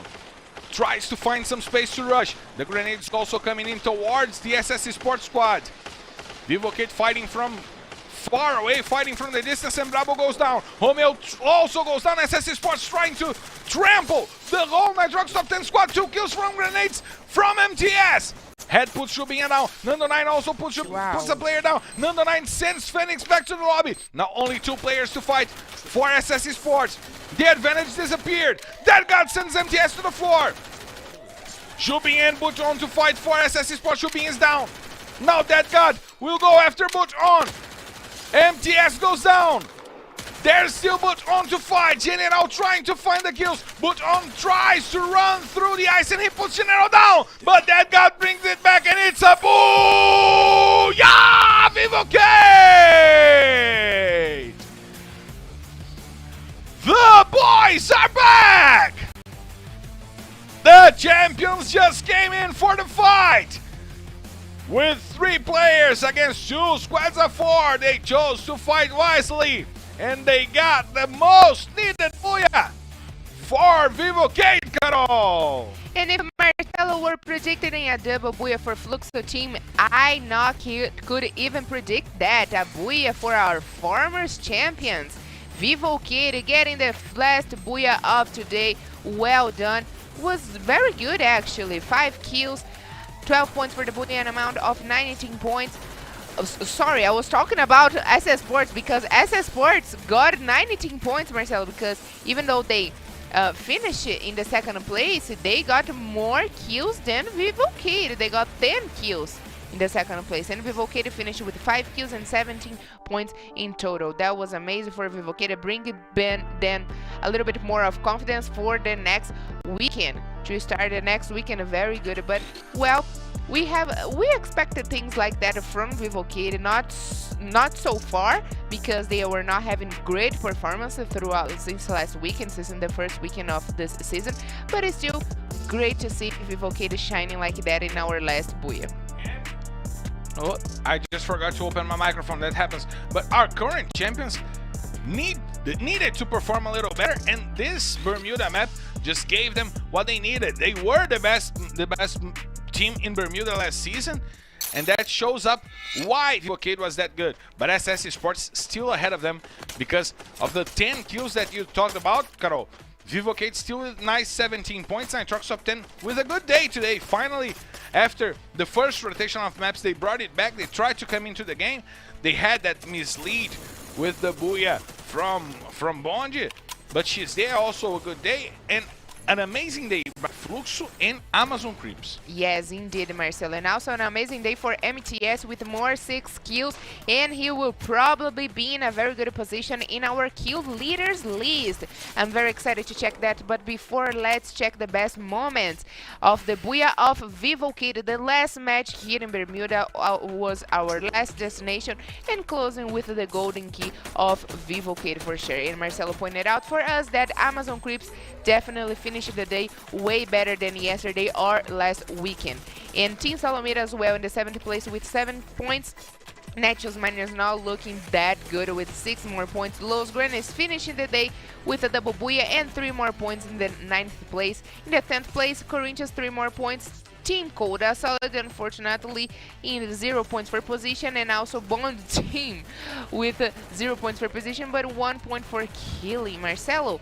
That came in a very good time. The unexpected booyah for Bone Team, because today was not one of the best days. And it was not as well a good day for Team Coda Solid. The two teams that got highlighted throughout the first weekend did not have a good day today. And just because I cast the Team Coda Solid coach on my FF squad team. You guys can blame Marcelo because they are casting you guys and give you guys the Zika, as we like to say here in Brazil. I'm just mad. You don't know how mad I am. You just don't understand how mad I am. But let's check the standings for me to get a little calmer, because I'm mad. I'm mad. You don't know how. Fluxo breaking the 200 points barrier. Wow. Good for them. 8 points in this last match. Did them good. Amazon Creeps breaking the 100 points mark. Important for them. Almost getting to Net Shoes Miners. It's also important, and almost getting to TSM. So Amazon Creeps starts to breathe a little more of Serie A. Right. Good for them. Los Grandes getting to the 4th position. SS Esports getting to the 2nd position, taking it from Bronze. Also good for them. Corinthians and Vivocate on the 7th and 8th position, the top 2 from last season, fighting to get back into the fight. Vivocate with their first booyah of the season. Now we have only 5 teams with no booyahs. Nitrox top 10, who should have a booyah. XD, TSM, Amazon Creeps, and Furia. Yes. So that's how we finished the weekend in our standings. Fluxo team leading again. So follow the flow that break the 200 mark over here. 4 booyahs, like Marcelo already read for you guys. SS Sports taking the 2nd place of Bond. SS Sports had a way better day than they had in the first weekend of Free Fire Brazilian League this season. Los Grandes as well having a way better day. So we can already picture the highlights of the day between SS Sports and Los Grandes for sure. Nitrox top 10 also had everything they gave everything they could in this day today, and they are finished, at least Marcel, inside of the top 12. Don't be surprised if Fluxo, Amazon Creeps show up on the highlights of the day. Don't be alarmed. It's really possible for us to see one of those teams on the highlights of the day, and it's amazing to see Flux with 201 points in 4 days of play.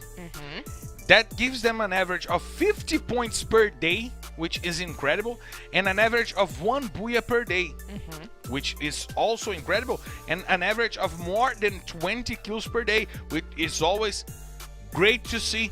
So Fluxo is doing their homework. They're being consistent. Yeah, but what is consistent right now? It is the best team of the day. So let's check this out right now, because it is Los Grandes. 73 points in total of the day, double booyahs. And look at the kills. Gus, of course, we have talked many times about Gus and how good he is, how acquaintance he's been doing in the team of Los Grandes, and 11 kills in one day. It is amazing. And Mamute as well, doing his best job with 9 more kills. Cebolinha and MVR debuting on the team this season, doing also an amazing job with 6 and 5 kills. But look at their points in Purgatory and Kalahari, which was one of the best maps so far. Of course, they got the first booyah in Purgatory and the 2nd booyah in Kalahari, so it was definitely the best map. But in the other hand, Bermuda seems to be the worst one, because only 5 kills. It's a low point. If they had one good Bermuda map, that team would be fighting for the top of the standings. It's something that they should highlight on their game and on their practice, because if they get better on Bermuda, Los Grandes becomes one of the best teams in the season, playing as they played today. And let's check out which were the highlights of the day, the teams that scored the most points, the most kills. And we see Los Grandes, Nitrox top 10, and Fluxo as the teams who scored the most points today. Most kills really tight between Los Grandes, Nitrox top 10, 31 and 30 points for them, and SS Sports coming in with 26. We have to remind you, we had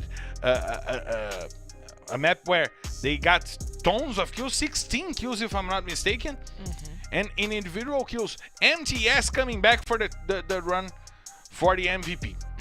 That's what gets me, Carol. What gets you? MTS coming back. MTS gets me. Why? MTS, he's one of the best players with a grenade, and he's been working his grenades a lot today. Not with the grenades. We made a joke about put him and CS together, and we know that that wouldn't work very well because they play the same position. And what gets me, it is the competition between both guys. You know, maybe that's the chance for us for MTS be the MVP of this season, taking the crowd of CS, of course.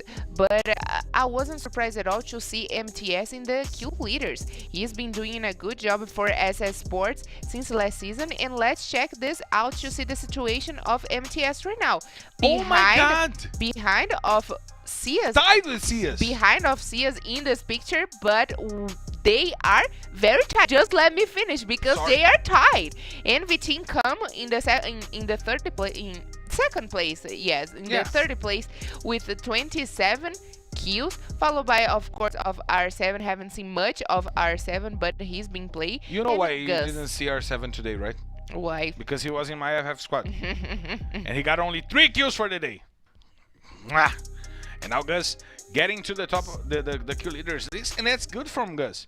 11 kills today, which means he had 13 kills throughout his whole participation. The other 2 days of game that he played, good for him coming into the kill leaders list. And it amazes me to see that we have 3 faces that were also in the kill leaders list throughout the whole season 5, Carol. And what makes me more happy in this picture over here is to see Vitin among the kill leaders, because I put him in my FF squad of the games today, the match today, and he did a good job. If he's in the kill leaders list, it's because he's been doing a good job in the whole weekend. So great stuff come from these guys. They are natural born killers, and I'm not definitely like them, but what I'm excited to know right now, Marcelo, it is what is going to happen next weekend. Do we have action next weekend? Yeah, of course we have action next week. Sunday and Saturday we will be here for you guys. On Saturday we have Group C and Groups A. In Group A coming in to play before Furia, Loud, Metagaming, Real, and Tropa going after Bonji, Corinthians, Nitrox Top 10, Team Coda Solid, Team Solomid, and Vivocade. And on Sunday, of course, we have more action coming in for you guys to watch the best of Brazilian Free Fire Groups C and B before Furia, Loud, Metagaming, Real, Tropa going after Amazon, Crips, Fluxo, Los Grandes, Netshoes, Miners, SS Esports, and XD. Probably a direct battle between Fluxo and B4 to try to get to the top of the rankings, because B4 will be playing one day before Fluxo. They will try to engage into that battle for the top of the standings, and Sunday we'll close up this picture with all teams playing the same amount of matches. And I'm eager to see what's going on Sunday. Carol, are you eager to see what will happen next week? And thank you once again for being by my side. I'm definitely so eager to see what is going to happen next Sunday, because we started this, we can say that things would change in our table and change drastically. We finished last weekend with a bond in the first place. Right now, follow the flow, because Fluxo team finished the day in the first place, and surprisingly, SS Sports. Wow, who had thought about that? Who could have pictured that? But I am so pleased to be here with you guys. Hope you guys have enjoyed this weekend, and please be here with us next weekend, because there is a lot more to watch throughout this whole season. Thank you, Marcelo. Bye. Thank you guys for your audience. Thank you, Carol. Thank you to all our crew that works to bring you the best Free Fire in Brazil. And of course, we'll be back next week. So loosen our seat belts, fasten our boards, because it's time to drop. I'll see you next week.